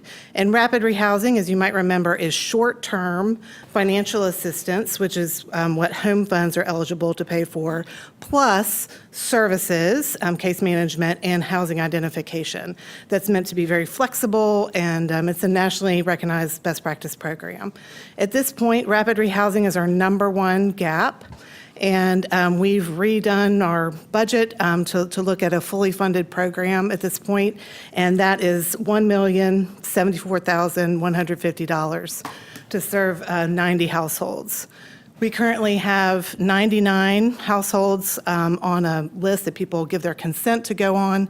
Of those 99 folks that are currently connected with service providers who are experiencing homelessness, who have like a pretty high service level, probably 97 would be appropriate for rapid rehousing. So it's not a matter of that we're like, sort of, we don't know where to find folks, or we're not sure. Like, we've got our system ready to go. We're really just needing a program that's a robust program and running a best practice model. So really appreciate you considering continuing rapid rehousing. Thank you, Corey. And Dolores Bailey. Anyone else that wants to speak, please sign up. Dolores is our last speaker.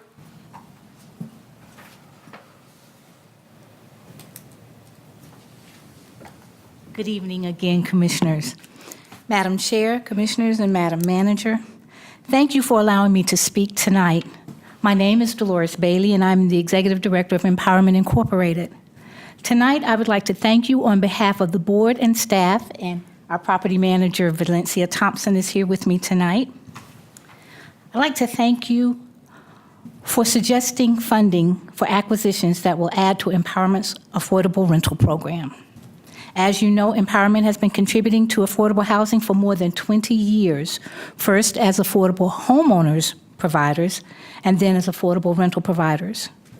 We are excited to be considered for designation as CHODO tonight, which will allow Empowerment to work even harder with Orange County, Carrboro, and Chapel Hill. This collaboration has helped Empowerment's affordable rental inventory to get to 50. I am pleased to say in this cycle, with funding from Carrboro and Chapel Hill, both have recommended Empowerment receive support for Empowerment's affordable rental program. Our program is growing. This rental program is also being supported with support from the Greater Triangle United Way through their funding of Empowerment through their 10 to Watch program.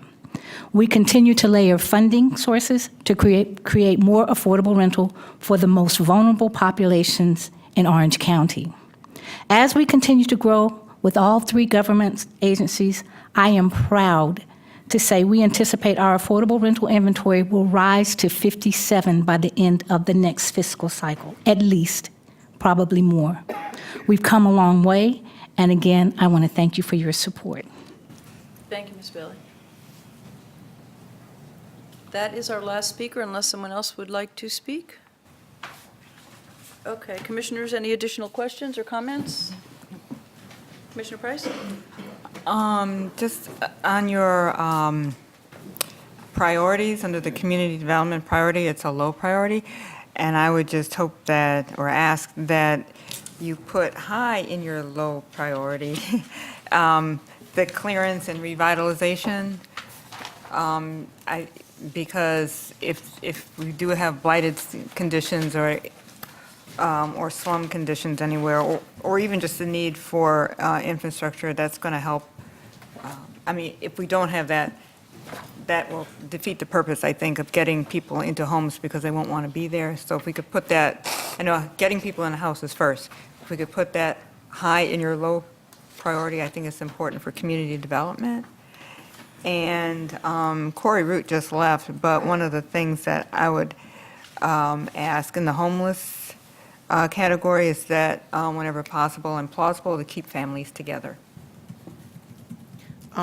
Commissioner, Mayor, Commissioner, the 2015 consolidated plan was done before I came. I did want the board to know that it is the next 5 years.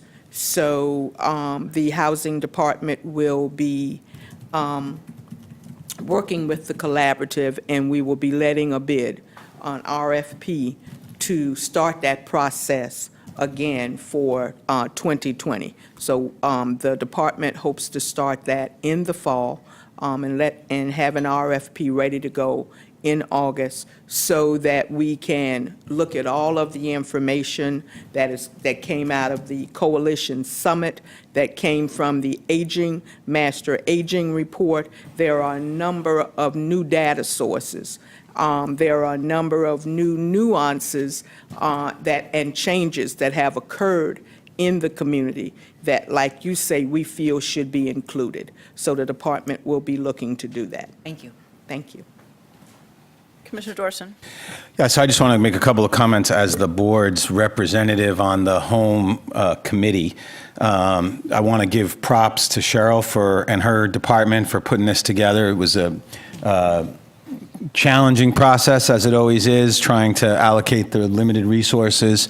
But a couple of important things to point out. I mean, we have really incredible providers here in this community, but I want to specifically call out empowerment because this board and our colleagues in Chapel Hill and Carrboro have been saying, we've been pushing to set priorities around affordable housing, right? We all talk about affordable housing, and then we start saying, what about this, what about this, what about this? And I think we've spent some real time in the last 4 years. I know I've particularly been pushing us to set priorities so we can really allocate the limited resources we have to meet the most critical needs. And out of those discussions, the priority was affordable rental housing. And while the Home Trust recently dipped its toe in that water with its project, and I can't remember. the landings. Empowerment is really the only provider that's doing that work consistently. And it's expensive. In some ways, it's the most expensive, requires the most subsidy, it requires the most human and other resources from the provider to manage, to oversee, to help tenants develop economically and provide additional wraparound resources. And Empowerment heard that priority and really moved hard to meet it. This work they're doing at Hillmont is really incredible. There are several units they have there, and so we're seeing the ability, there's real economies of scale by them having multiple units there. And also the fact that they have now becoming a certified housing development organization, which is that CHODO acronym you've been hearing. The process of becoming certified to doing that is very intensive. It requires a lot of work. And it requires a lot of infrastructure and Empowerment. We didn't have one in Orange County until Empowerment took that on. I mean, we've had CASA. And CHT. Right. But doing rental housing this is new, and it's a really fantastic development. And I know it was a significant undertaking for the organization, and it's really laudable that they're doing that. And it will bring additional resources to this work. There are certain funds through the HOME program that are only available to certified housing development organizations. So this really increases the flexibility that we have in doing that. I also wanted to highlight, and I'm sorry Corey left, but this goes to Cheryl also, this county, the TBRA program is also targeted specifically at rental housing. And as Corey pointed out, the rapid rehousing has been and Sally knows this because she's been on the partnership for a long time. That's been a real tremendous gap in our, focus on addressing homelessness. And so, again, our interest in prioritizing that has been recognized, and these resources really being targeted to rapid rehousing and rental assistance is encouraging, right? We're finally seeing the results, solid results of our effort to set these priorities and address the most critical needs. There's still a tremendous amount of work to be done. The needs far exceed, our capacity, but we are focusing on the most critical need, and that is, I've been a commissioner since 2012, and we don't see as much progress on a lot of things as we'd like, or at least I don't. But this is something where we're seeing real progress, and I am encouraged and appreciate the superhuman efforts that people have been making on this. So I'm excited about this, and I'll look forward to us voting on it next month, I guess. Commissioner Green. Just a quick follow-up, and I'm sorry, Corey's not here, and I should have immediately followed up. Corey Root is doing a tremendous job as our homeless coordinator, and one thing she did not mention among many things she could have mentioned is that in March and April, there were 9 people who exited each month out to housing from homelessness, and that's really very significant. I've said to Corey the other day that she sounds like a broken record when she's talking about rapid rehousing, but it is true that is a program that is ready to implement. It just needs funding. As Corey says, often we know how to end homelessness. We just need the funding to execute the plans that we have. So I appreciate that emphasis, and I want us all to bear that in mind as we go forward. Madam Chair, if I may. I just wanted to respond and certainly agree and want to thank the board again, but I want to say you all have allowed staff and our partners to be innovative. And I think that makes the difference. There are not many places that have a local voucher. And as we go to other jurisdictions, as we're at the state conference like we are, with Medicaid now being able to pay for some housing, I just want to applaud the efforts that have come. We have WHCA here, the cooperative, just a number of opportunities to even enhance that creativeness. And so when we hear the needs from Corey and others, we do. And that's why last year and this year. So with last year, we're rolling out on June 12th. We'll be able to serve 10 folks coming from that were homeless under the rapid rehousing. The voucher program kicks off in July. We've had a few technical glitches with the software, but those should be cleared up. And so wouldn't it be great in the years to come to look at just expanding that creativity with trying to combine local vouchers, a cooperative for housing where folks are building some equity because they own some shares in that home, combined with DSS and their workforce development and family self-sufficiency. But staff cannot do any of that without the support of a manager, which we have, and the board. So thank you. Thank you, Ms. Hampton. I just want to also echo what my commissioners are already saying, and thank you to your team and to the committee, Commissioner Dorson. Looks like you all put a lot of work into that. So thank you so much. And when we do get the local vouchers up and running, I think this is a great story for us to pat ourselves on the back and be a leader and make sure that everybody knows what we're doing. So we could get that, Todd can get that going as soon as we're up and running, as soon as we figure out that glitch. It'd be great. All right, additional comments? If not, we're going to close the public hearing. Okay, so we need a motion to close that public hearing. Second. Green and Bedford, all in favor? Aye. Aye. Against?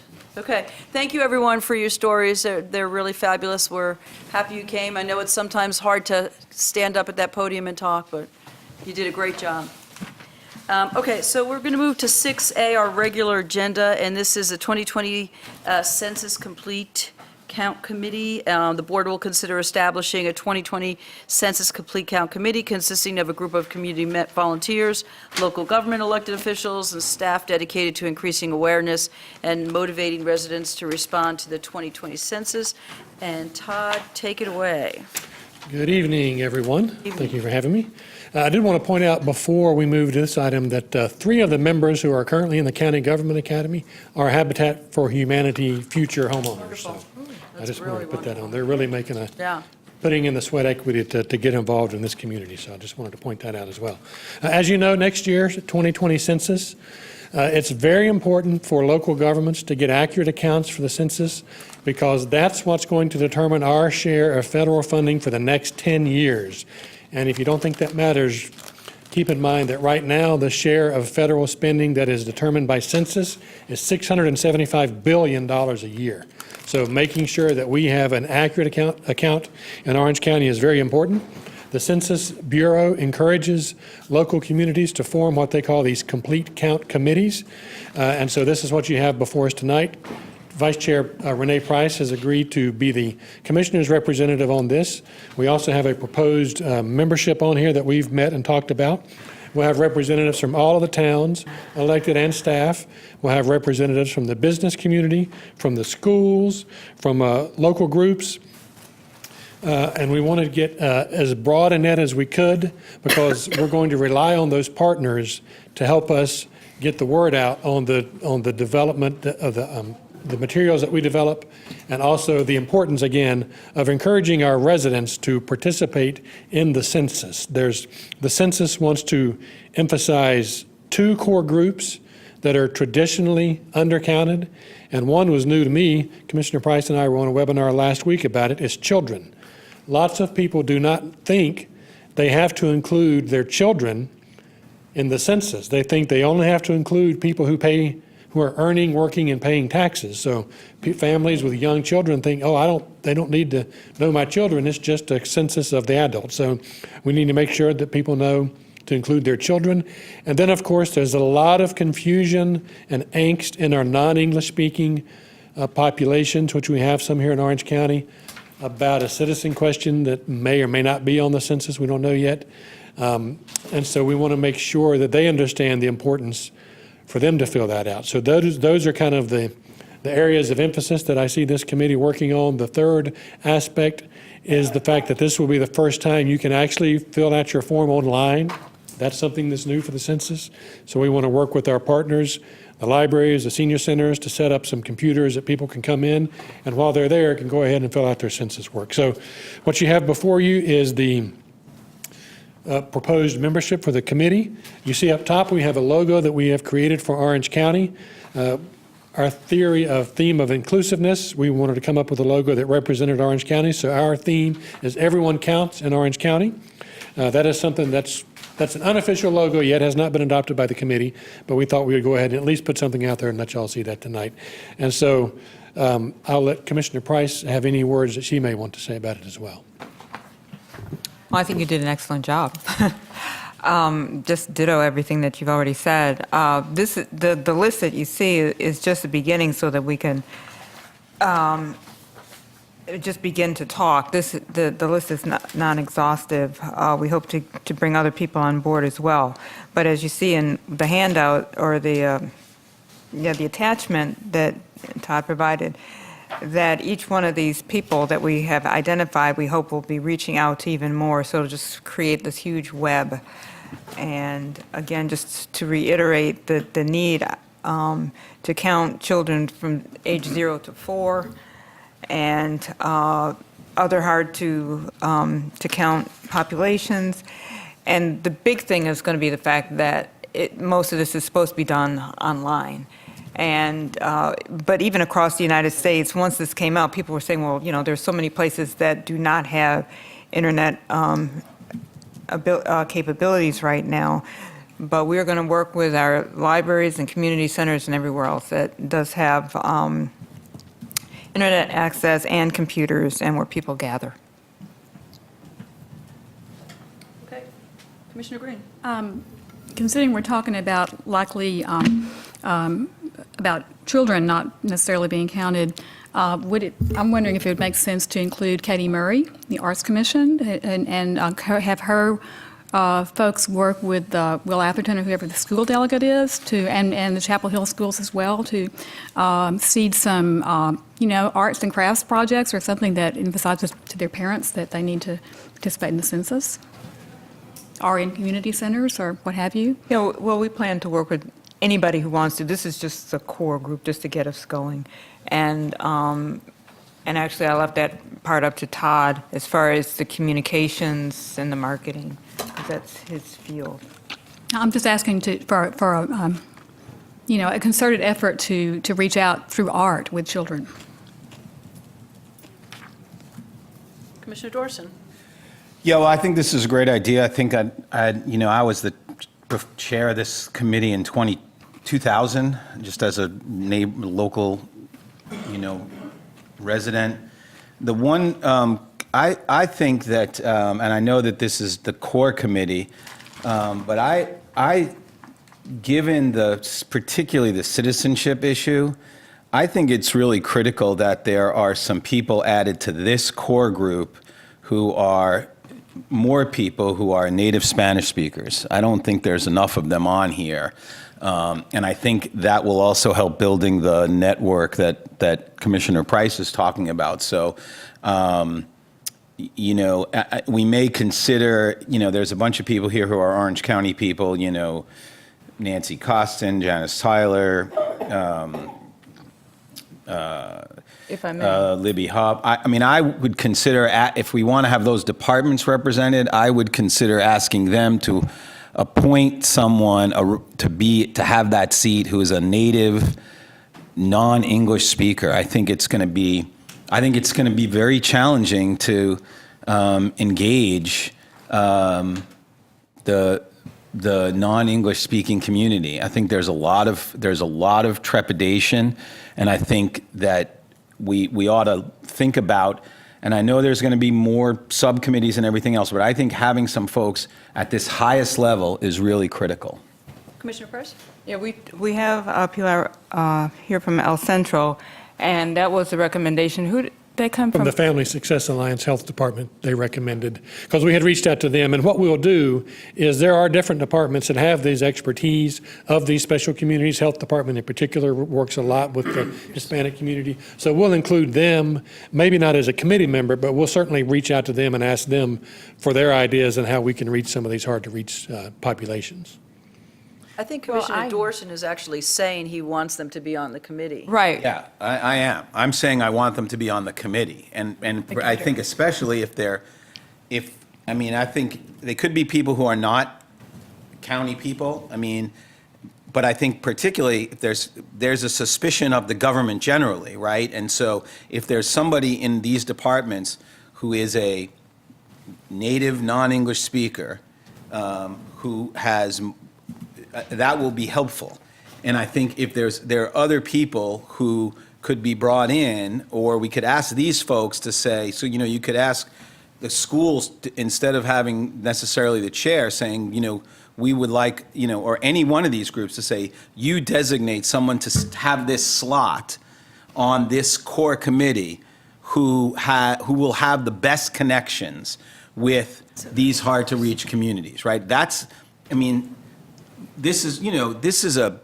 Orange County is a highly educated, bougie community. Most of those folks are going to fill out the census. It's the people that we're going to miss that are going to be critical. And this year, it's going to be even more critical because people are already afraid. And, we're hoping that citizen question won't be on there, and it may not be. But even if it isn't, there's already a lot of fear if you're talking to people about not wanting to give this information. And so I just think if there's, if we collectively can put our heads together, we could ask folks on this list already to set, but I think it's really important to get the folks with the connections in those communities at the highest level of this work. Commissioner Price? Yeah, some of this is really a matter of protocol, rather than us going to Chapel Hill and telling them who to put on this committee. The mayor can select, as it says, or designee. And my hope, actually, I don't know if it's conveyed in here, was that each of these people, because this is a limited list, would then help us to grow this list. This would not be the final list. I'm hoping that, some of these other folks will recommend someone else, and then just to begin. Well, I think we should tell them that we think that as they're thinking of who they should recommend, this is the priority. Right? Oh, yeah. I think we should make clear what we think is the most critical need, right? So it's great that, the mayor can pick their designee, but if they pick someone who is equally not connected to the critical communities, then it's not as helpful. Right, and when I said this is designee, but in addition to this list, I'm hoping that that each person or designee on this list will again suggest someone else. So there might even be this might double or triple as we get more people involved. This was just to get started. Yeah, I understand. Okay. But, so you're saying the core committee might have 40 people on it, or 50 people? Or, the thing I read made it sound like there would be subcommittees that would do media and, Yeah, but that can come from throughout Orange County. That's not just subcommittees of this list. Yeah, we will definitely utilize the expertise that we have as a county and also the other municipalities. We'll certainly ask them, if you have ends with these hard-to-reach communities, help us identify who those people are so we can reach out to them. And at least if they can't participate in the committee, they can at least be the person who receives the information and materials that we develop that can then take it to their communities.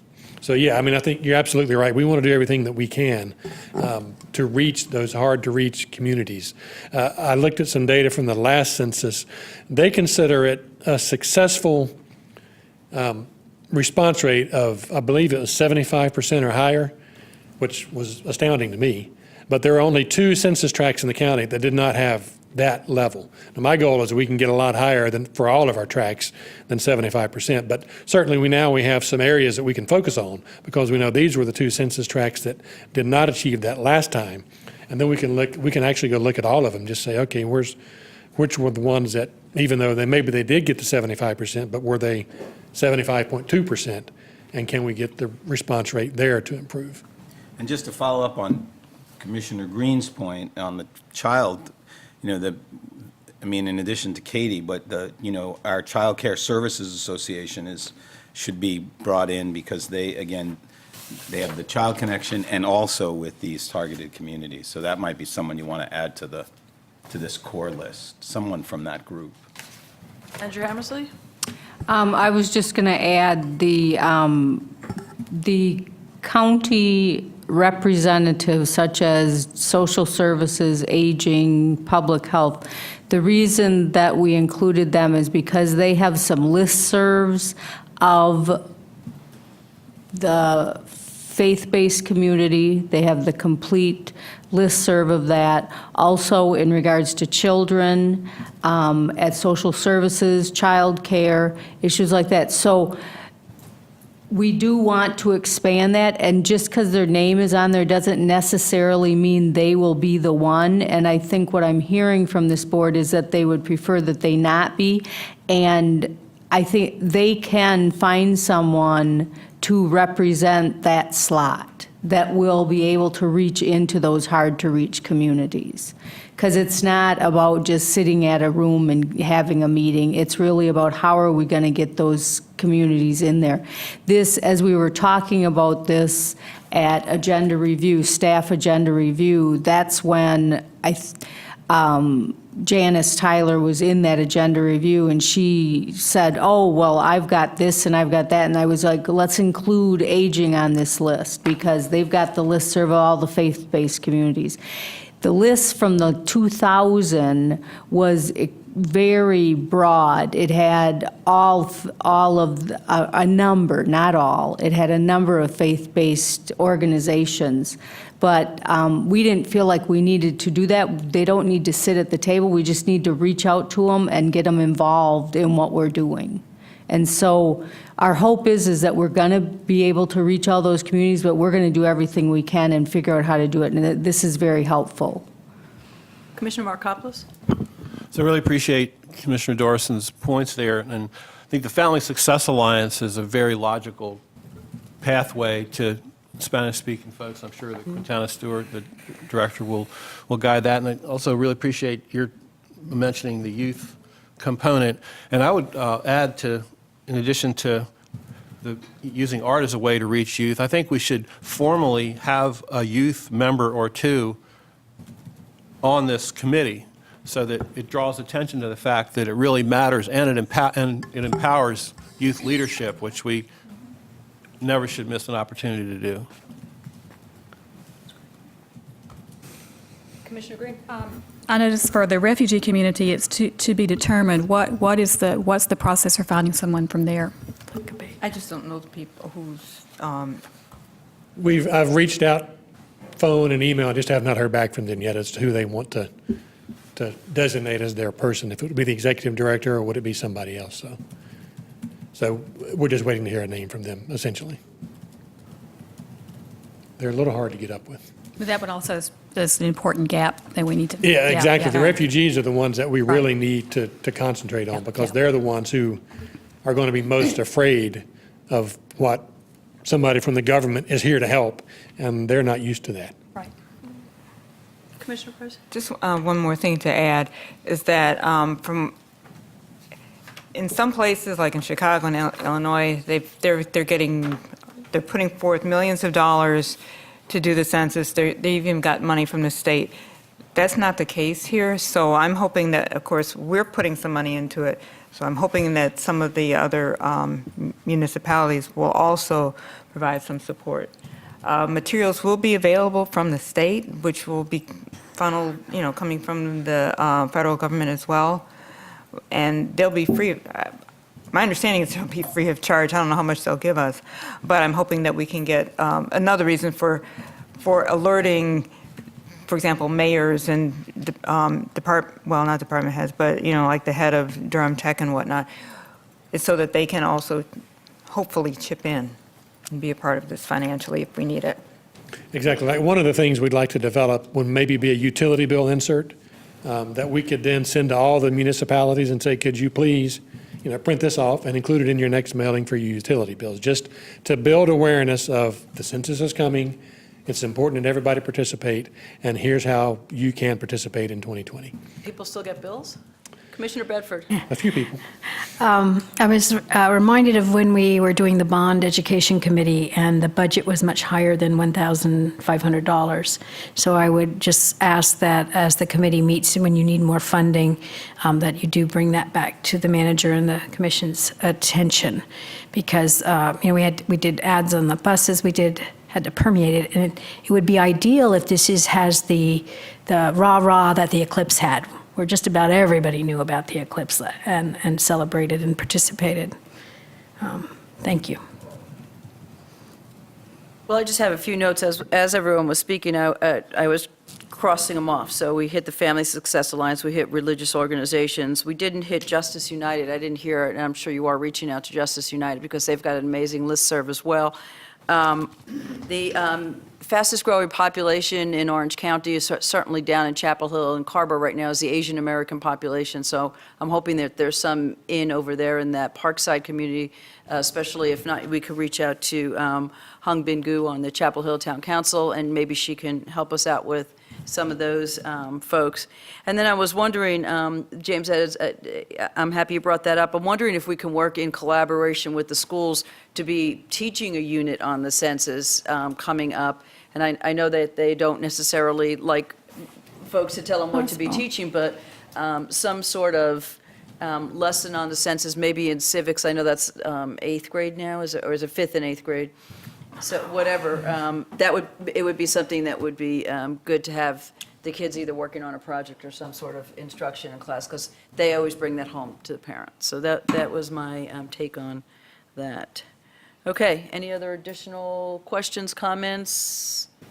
All right, so what we're being asked to do is to approve this list with the amendments from Commissioner Dorson that the designees are the important folks to get on there. So is that okay, Commissioner Dorson? Do you feel like that's a good enough sort of amendment to this, or would you like to? Well, I would prefer it be more specific to say that we are specifically reaching out or recruiting non-native English speakers or people who are native speakers of another language, Spanish and any other language, to be on this core committee. Okay. And asking these folks who are going to have designees to consider that when they make those designations. So we can add that to this, as we vote for this, we can make sure that we pass that on to where it says designee, that those folks are designating non-native speaking, and it could be any language, right? Yeah. You know. Is everyone okay with that amendment? Okay, if so, let's, I want yeah, I'm to sorry. specifically make an amendment that we get 2 youth members. Oh, that's right, we wanted A to. certain age? 'Cause what I'd is say the age for 18 coming and in? under would be close enough. But they're not going to fill out. University student would be good. Well, they can go tell everybody. They could work on it, right? Get service hours. Yep, and then we're going to reach out to Katie as well. Yes, please. Okay, so the manager recommends that the board approve the establishment of an Orange County Complete Counts Committee to be chaired by Commissioner Renee Price, and with all the amendments that we just put in. I'm sure you've captured all of those. Okay? Thank you, and we need a motion for that, please. So moved. Commissioner Dorson. Second. Second by Mark Hoppus. All those in favor? Aye. Against? Okay. Thank you, Todd and Renee. Thank you. Very good. Yeah, it's exciting. Yeah, it's really good. Good stuff. Okay, 6B, folks, we're getting there. This is comments on the draft FY20 work plan for Orange County Transit Services and approval of participation in a commuter rail feasibility study. The board will provide comments on the draft FY20 work plan for Orange County Transit Services and to consider participating in a feasibility study for commuter rail in the Triangle region at a cost of $75,000. All projects in the draft work plan are funded using dedicated transit revenues, and sufficient funding will be available to participate in a commuter rail feasibility study using those funds. And we have Travis is going to lead us through it, and we have a PowerPoint at our desks. Thank you, Chair Rich. We also have Theo Letman here, our OCPT director to answer any specific questions you might have about the services involved in the plan. So we typically have not made a big deal out of these annual work plans, primarily because since 2017, almost, a good share of the funds available in the transit plan was dedicated to the light rail project. So this is the first annual work plan since the discontinuation of the light rail project where there was some funding flexibility. So we wanted to bring that to the board and also get some feedback on a request that Commissioner Markopoulos brought forward to participate in the commuter feasibility study for commuter rail. So at a high level, we have the Orange County Transit Plan. That's still, even though the light rail project is discontinued, this plan still exists.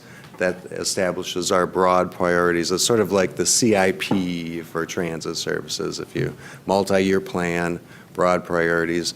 And then every year, we develop an annual work plan. This is the staff working group, which is made up of representatives from the county, the MPO, and Go Triangle. That annual work plan then is approved by the Go Triangle Board of Trustees as part of the legislation that created the Triangle Tax District. It empowered the Go Triangle Board to collect those monies and adopt a budget that spends them. And then finally, once that occurs, then you'll see in the OCPT budget and other places in our county budget where we recognize that revenue and we execute the projects that were outlined in the work plan and then seek reimbursement for that through the Go Triangle budget. Just in terms of scope of what we're talking about here, these are the dedicated transit revenues. You'll remember from our discussions on the cost share agreement. There are 4 elements of dedicated transit revenues, primarily the half-cent sales tax, but also the vehicle rentals tax and 2 vehicle registration fees. For next year, those are expected to total $9.7 million about, and those projections are the same as were in the plan, using the same assumptions that were contained in the plan when we were discussing the sales tax assumptions, for example, during the light rail project discussion.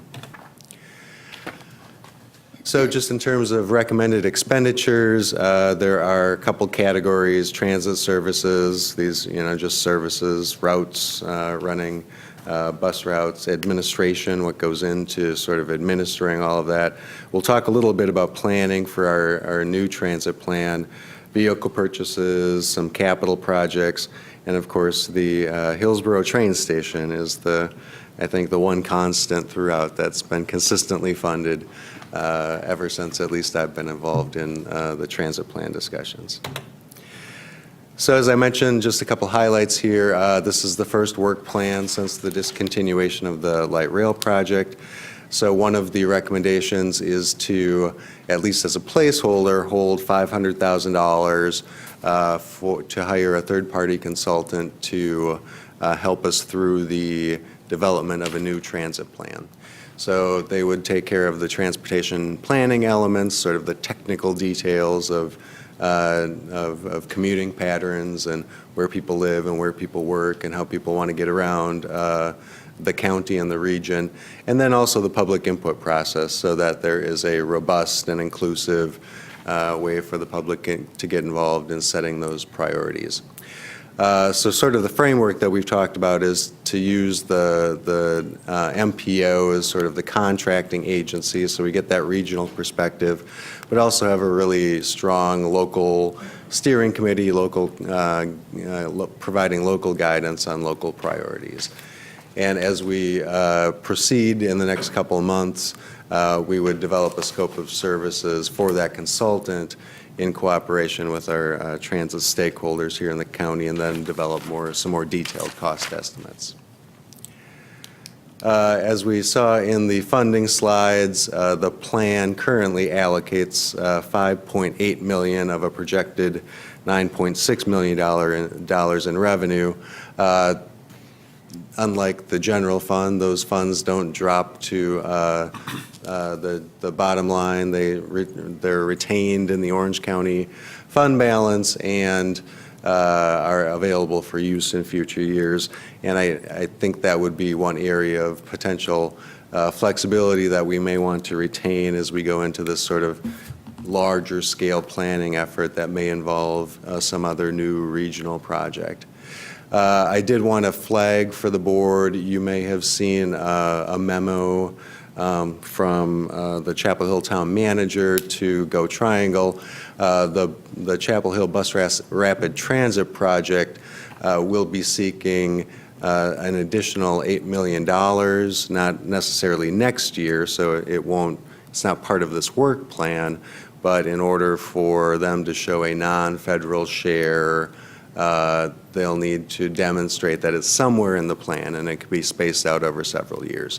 So Theo and I talked today about presenting an interlocal agreement, creating an interlocal agreement for how those investments will be made, and then to the extent that state funds are captured by Chapel Hill, that the local burden then be relieved. So more to come on that, but I just wanted to flag that for you as an amendment that will be coming in the future.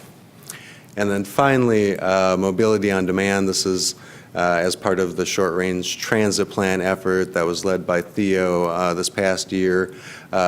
This is, a more flexible way to provide services, particularly to the less dense areas, less densely populated areas of the county, and also developing some more commuter options. And finally, a discussion about funding the feasibility study for commuter rail. Orange County is being asked to contribute $75,000. That's compared to about $850, I think, that Durham had reserved in their plan. So this is a much smaller overall contribution. And that would examine really the core feasibility of whether commuter rail is possible coming this far west into the triangle. So it would sort of look at the size and scope, develop public input, and then get those key metrics that we would be able to make judgments on whether or not it's really feasible. So ridership, capacity, what is it going to cost, and then how is that project delivered. On the last page of your the attachment to the abstract is just the summary list of all of the Orange County projects. So these projects are new to the work plan, but not new to the transit plan. So because there was some funding flexibility that was made available, we were able to expedite, bring up several services that were out in sort of the 2023 to 2029 range. So you'll see several OCPT services here that were adopted as part of the plan, with the exception of Mobility on Demand, but all of those other services, part of the plan, just accelerated in time due to the availability of funding. Here we also have on the administration side that $500,000 for new transit plan development, and half an FTE for the administration of the tax district. So Go Triangle had been providing that had always been providing that position had been charged to the light rail project, and so this is recognizing that it is a part of the sort of ongoing expense of tax district administration. And then finally, the capital project list, you'll see vehicle purchases, so that those first two lines, Chapel Hill's new vehicles and OPT, VP means vehicle purchases, not vice president. Theo got a huge promotion, by the way. Or depending on your perspective, maybe not.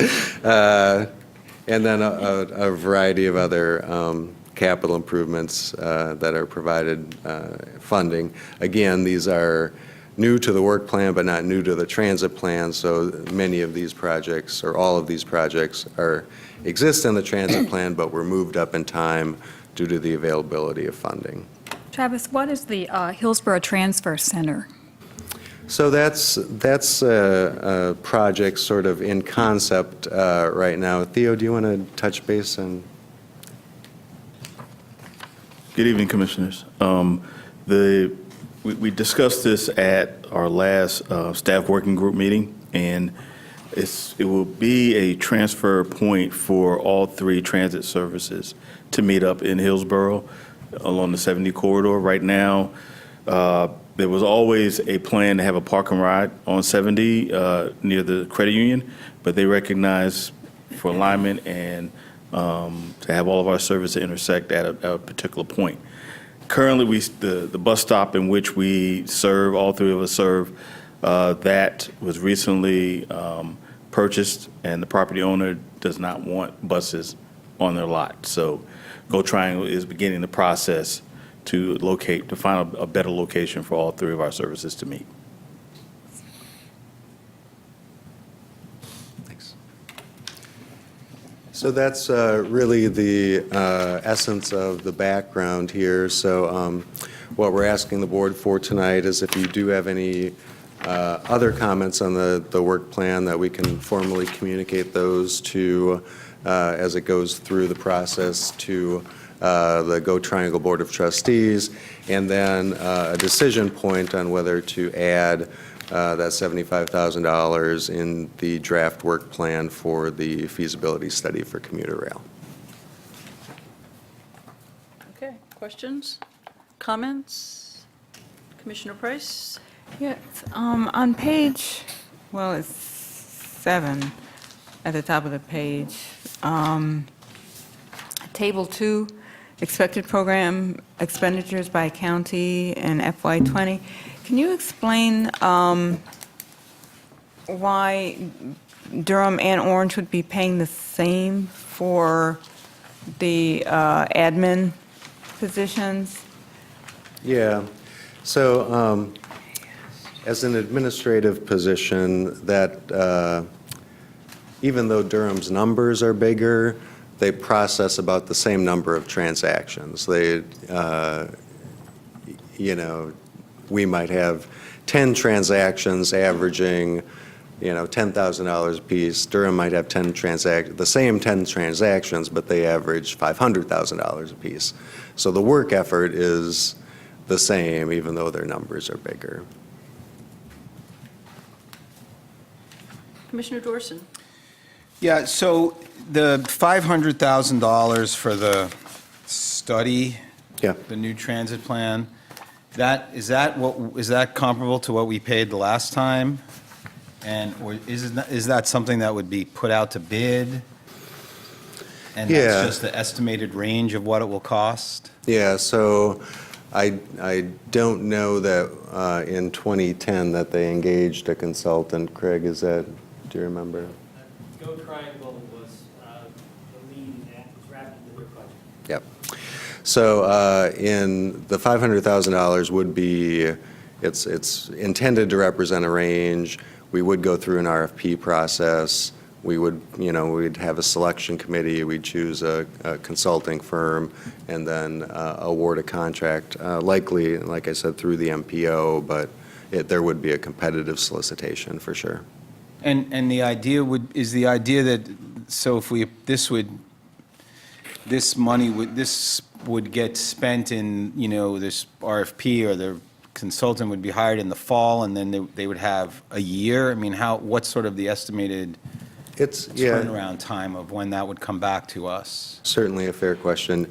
A year to 18 months is probably the estimated time frame.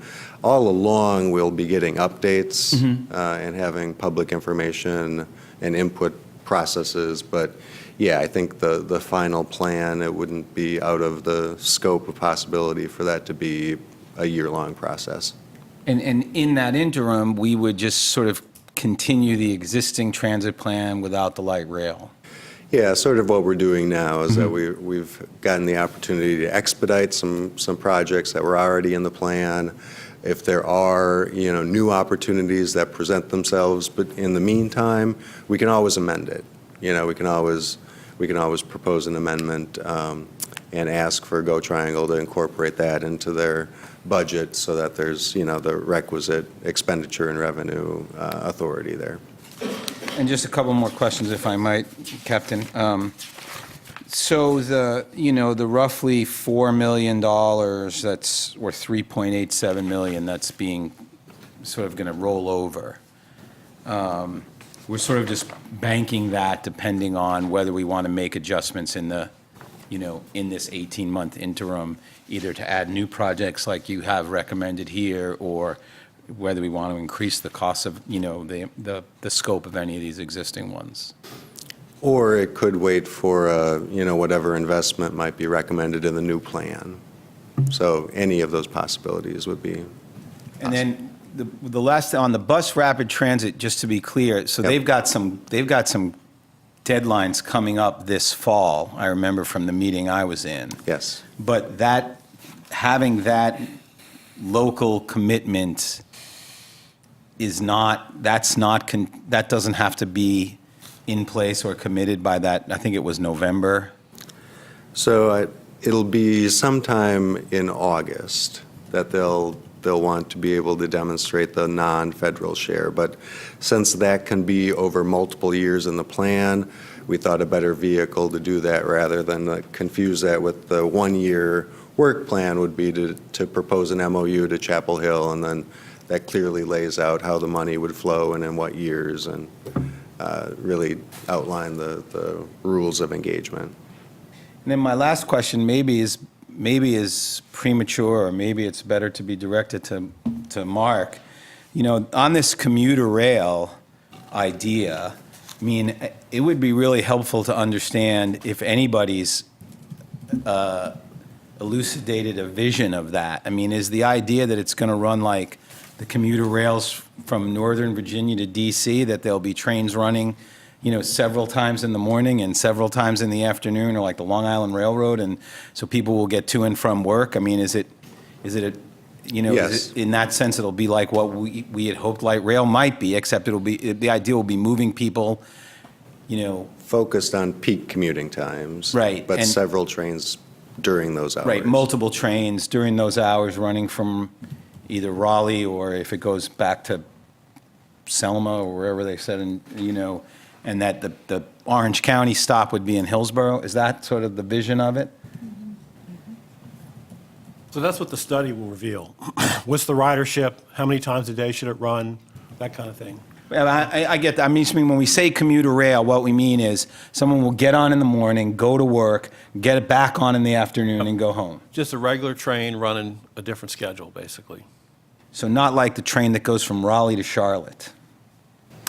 Well, it Well, could be on it's the a same similar- track. Yeah, they share the track, similar cars, heavy rail, right, so, but just a schedule designed to serve the short route. And I have a question about the schedule, since we're talking about this. We've all been on Amtrak trains before where we had to sit on the track and wait for the freight train to go by. How is that study going to take all this into consideration? I would hope so. Yeah, because they'll have to have a switching station. I'm sure that it will. Because if someone is commuting to work, they got to get there on time. Yep. Well, they've talked about having a switching station and all that in Hillsborough before. So here's This is not a new plan. But it is the same train, right? You get on, if I get on in Raleigh, it stops, in Cary and 5 other places, and then in Durham, then in Burlington, and now maybe in Hillsborough, and then in Burlington, and then it goes on to, No, the train, It's the same the train track. cars would be on the same track, but they would all be running that same route. Right. Be separate from Amtrak, right? So I think the key thing here is that for this, there's $850,000 study. We are being asked to put in $75,000, as is Alamance, as is Johnson County. Wake and Durham are putting in money, and the North Carolina Railroad is asked to put in money because they really burned us on the light rail, and we wanted to get some kind of commitment from them to be part of the process. And so they're committing money, and it's... They've agreed to that already? They've agreed to it. And they say that they're strongly supporting the project. I think we've heard them say that before, though. So we'll keep a wary eye out. But so far, they're on board, as they say. But I think the study is going to allow us to learn what we need to know to make a commitment, in a year or two, to the project or not. I mean, we're going to learn about ridership. What I've heard is the ridership is not a given. So I think it's a good move. We need to learn what we can about it because it potentially could be a great project. And if we're going to turn it down, we ought to know why. And is this study going to be also done by an outside consultant or by Go Triangle? Or? Outside. Commissioner Markopoulos? I'd just like to address one thing about this whole overall plan. There's a notion going around that two notions. Some that this is the transit plan, like this is the golden transit plan we've been waiting for to supplant the light rail project. And really, this is just sort of business as usual, just moving forward with what we're doing. And the actual big transit plan is going to evolve out of this process, right? I mean, even when in the media, like today, it was like, come to the meeting, see the transit plan. Right. Well, this is just a very reasonable, logical move forward to get to that plan after we invest the money and work with the consultant. The other thing is the strange notion that we somehow are going to get subsumed by a regional transit plan. I mean, we would be crazy to leave our alliances and our connections and our information conduits with the DCHC MPO, with Go Triangle, with staff in Durham and staff in Orange. We're going to continue to get really useful information from them as we learn how to work, continue to work regionally with a new plan. And we will, as we've done in the past at every step of the way, we will also be doing our own local work. That will go on simultaneously. So there's nothing risky at all about continuing with these relationships and alliances. And in fact, it's by far the wisest way to go. Commissioner McKee? Yes, on the, going back to Mark's question on the 50% non-federal share for bus rapid transit in Chapel Hill, the $8 million, I'm assuming that our overage this year, unused funding of about 3.8, some of that could be applied, and also future overage is committed to basically backstop that 8 million request? Yes. So any resources that are available either in this plan or projected in plan years to come could be represented in future transit plan years to help pay for the bus rapid transit project, yes. And that needs to be done by August, you say? Yes. I mean, the intent to do, or a memorandum of understanding, or however it would be processed properly, would need to be in place by August to backstop that, so that could go through for the process of application. Yes, that's my understanding. And how does that happen since we don't meet in August? Was that going to be your next question? Well, yeah, I just want to make sure that we don't come back in September and it's an uh-oh moment. No. I mean, I'm not saying that's going to happen. I'm going here because this has been something that has sort of not been waylaid by the light rail, but it got less priority because of the focus on light rail. So this is an opportunity to now start pushing that toward the front, because it does provide regionality. So I want to make sure that we are aware and that we get out to the public what we've got to do, because there's going to be questions of, okay, you got this big pot of money, you still have the tax, you still got the revenue coming in, where's this revenue going? So we need to be very upfront that we're very deliberate on how we communicate with the folks that are paying the freight of where we're spending it, how we're spending it, and why we're spending it where we are spending. So that's why I asked that, to Yeah. make sure that we don't have to have a special meeting the third week of August or something, that we are, and I know the staff's ahead of the game on this, but I just want to make sure that it's very clear that We're these cognizant of when funds your can be last used. meeting in June is. Yes, yes, good. The other question I've got, the 500,000 for the planning for the transit plan. My assumption is that goes to the third-party consultant? Correct. Okay.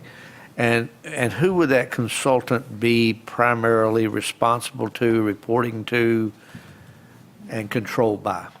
Yeah, so we would have well, this is sort of all, we're deciding, getting recommendations in place now. But there would be a project manager with the MPO, and then we would have like a local steering committee or a local policy committee that would provide direction. So we get both sort of that regional perspective, and also, make sure that all of the local needs are being met, and invite, all of our local transit providers too, to be a part of that sort of steering committee from a staff perspective and also from a policy level.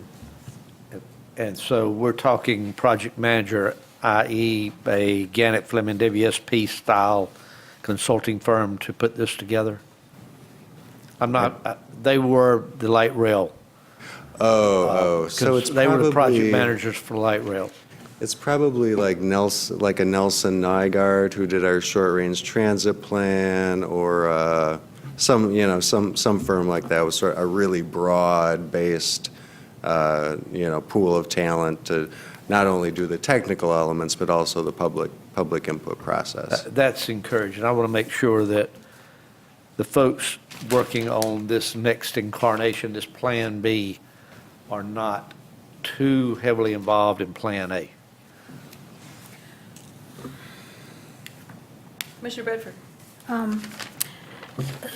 First, to talk about the commuter rail, if we agree to do that money, since it's diesel, can we also add a highlight about environmental concerns, that we want that to be part of this, not a federal environmental whatever, but a look at the aspect, what would the ridership need to be advantageous as far as climate change goes? I just came from the Burlington Graham MPO meeting, and I think there's at this. No, I better be careful what I say.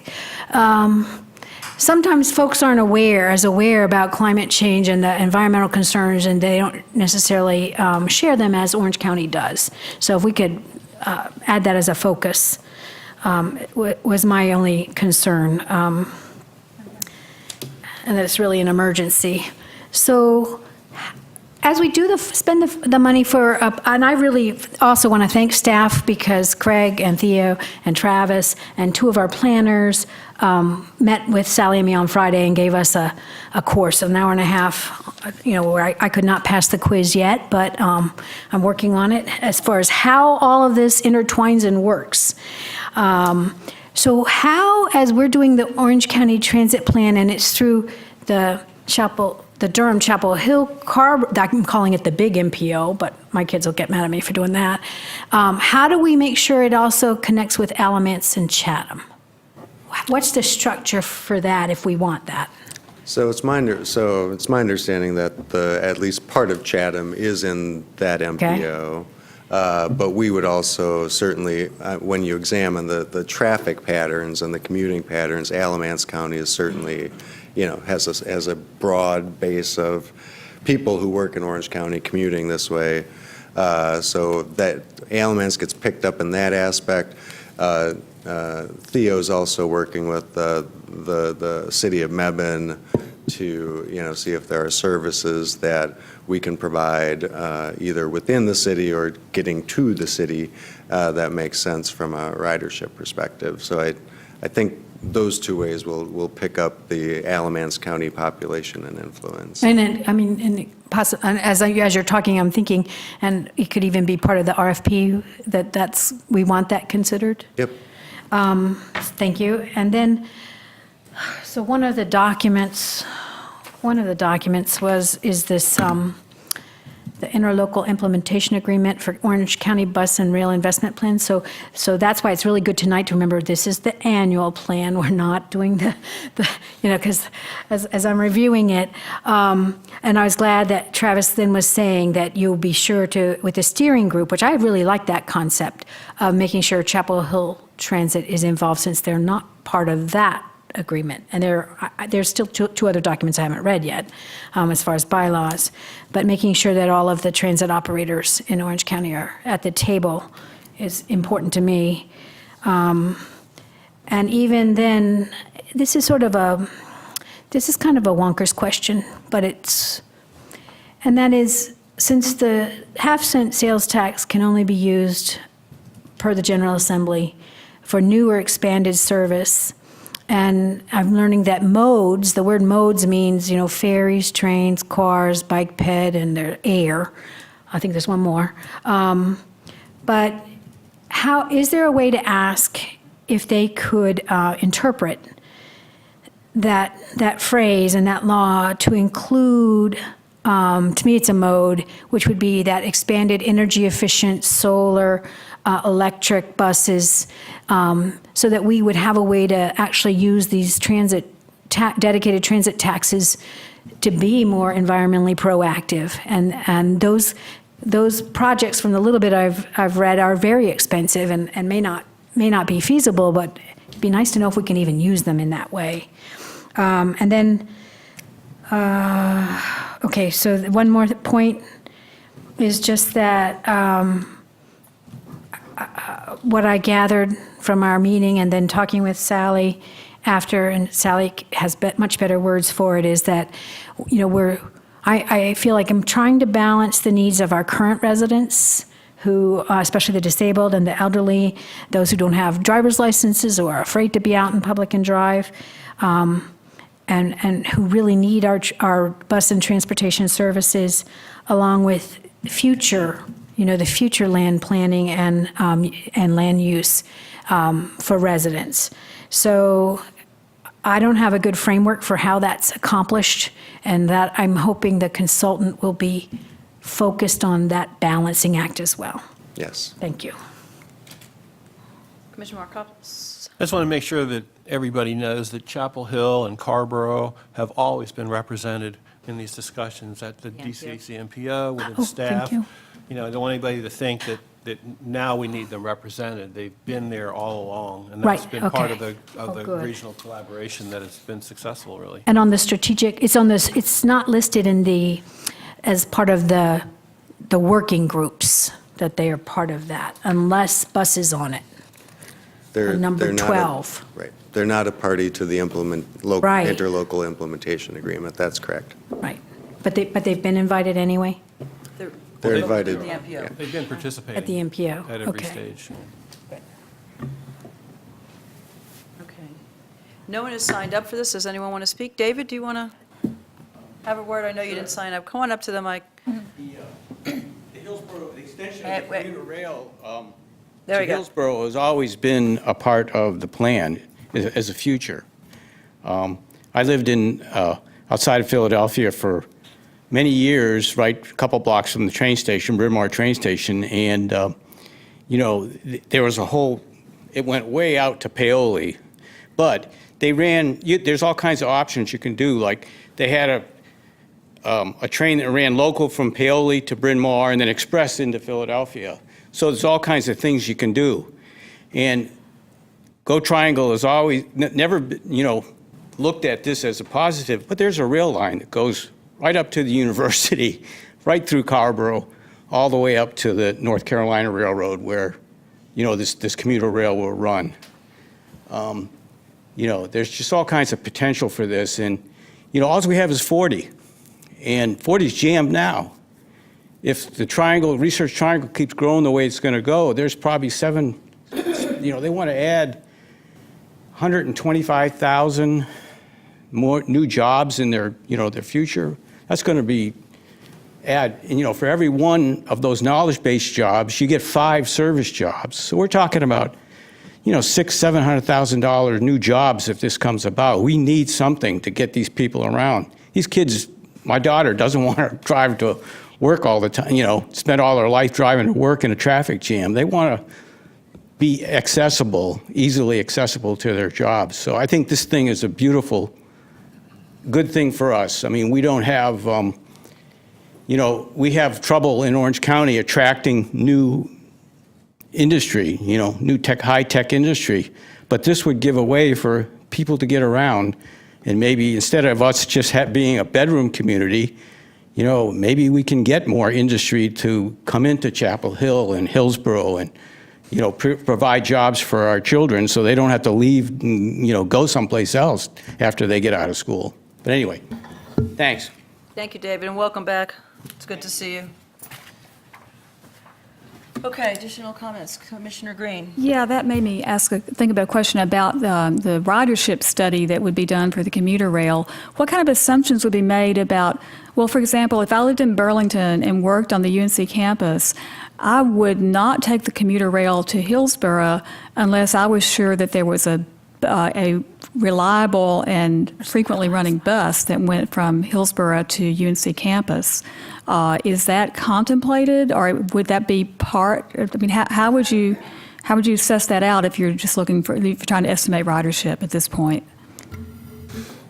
So typically, I'll check on the specific scope of this study, but typically you would also analyze where the connections are made. So if you know that there's the station is here and a lot of people want to go down here, as part of the feasibility study, you try to assess how that connection might happen. I see. Okay. So, but I'll make sure that's in there.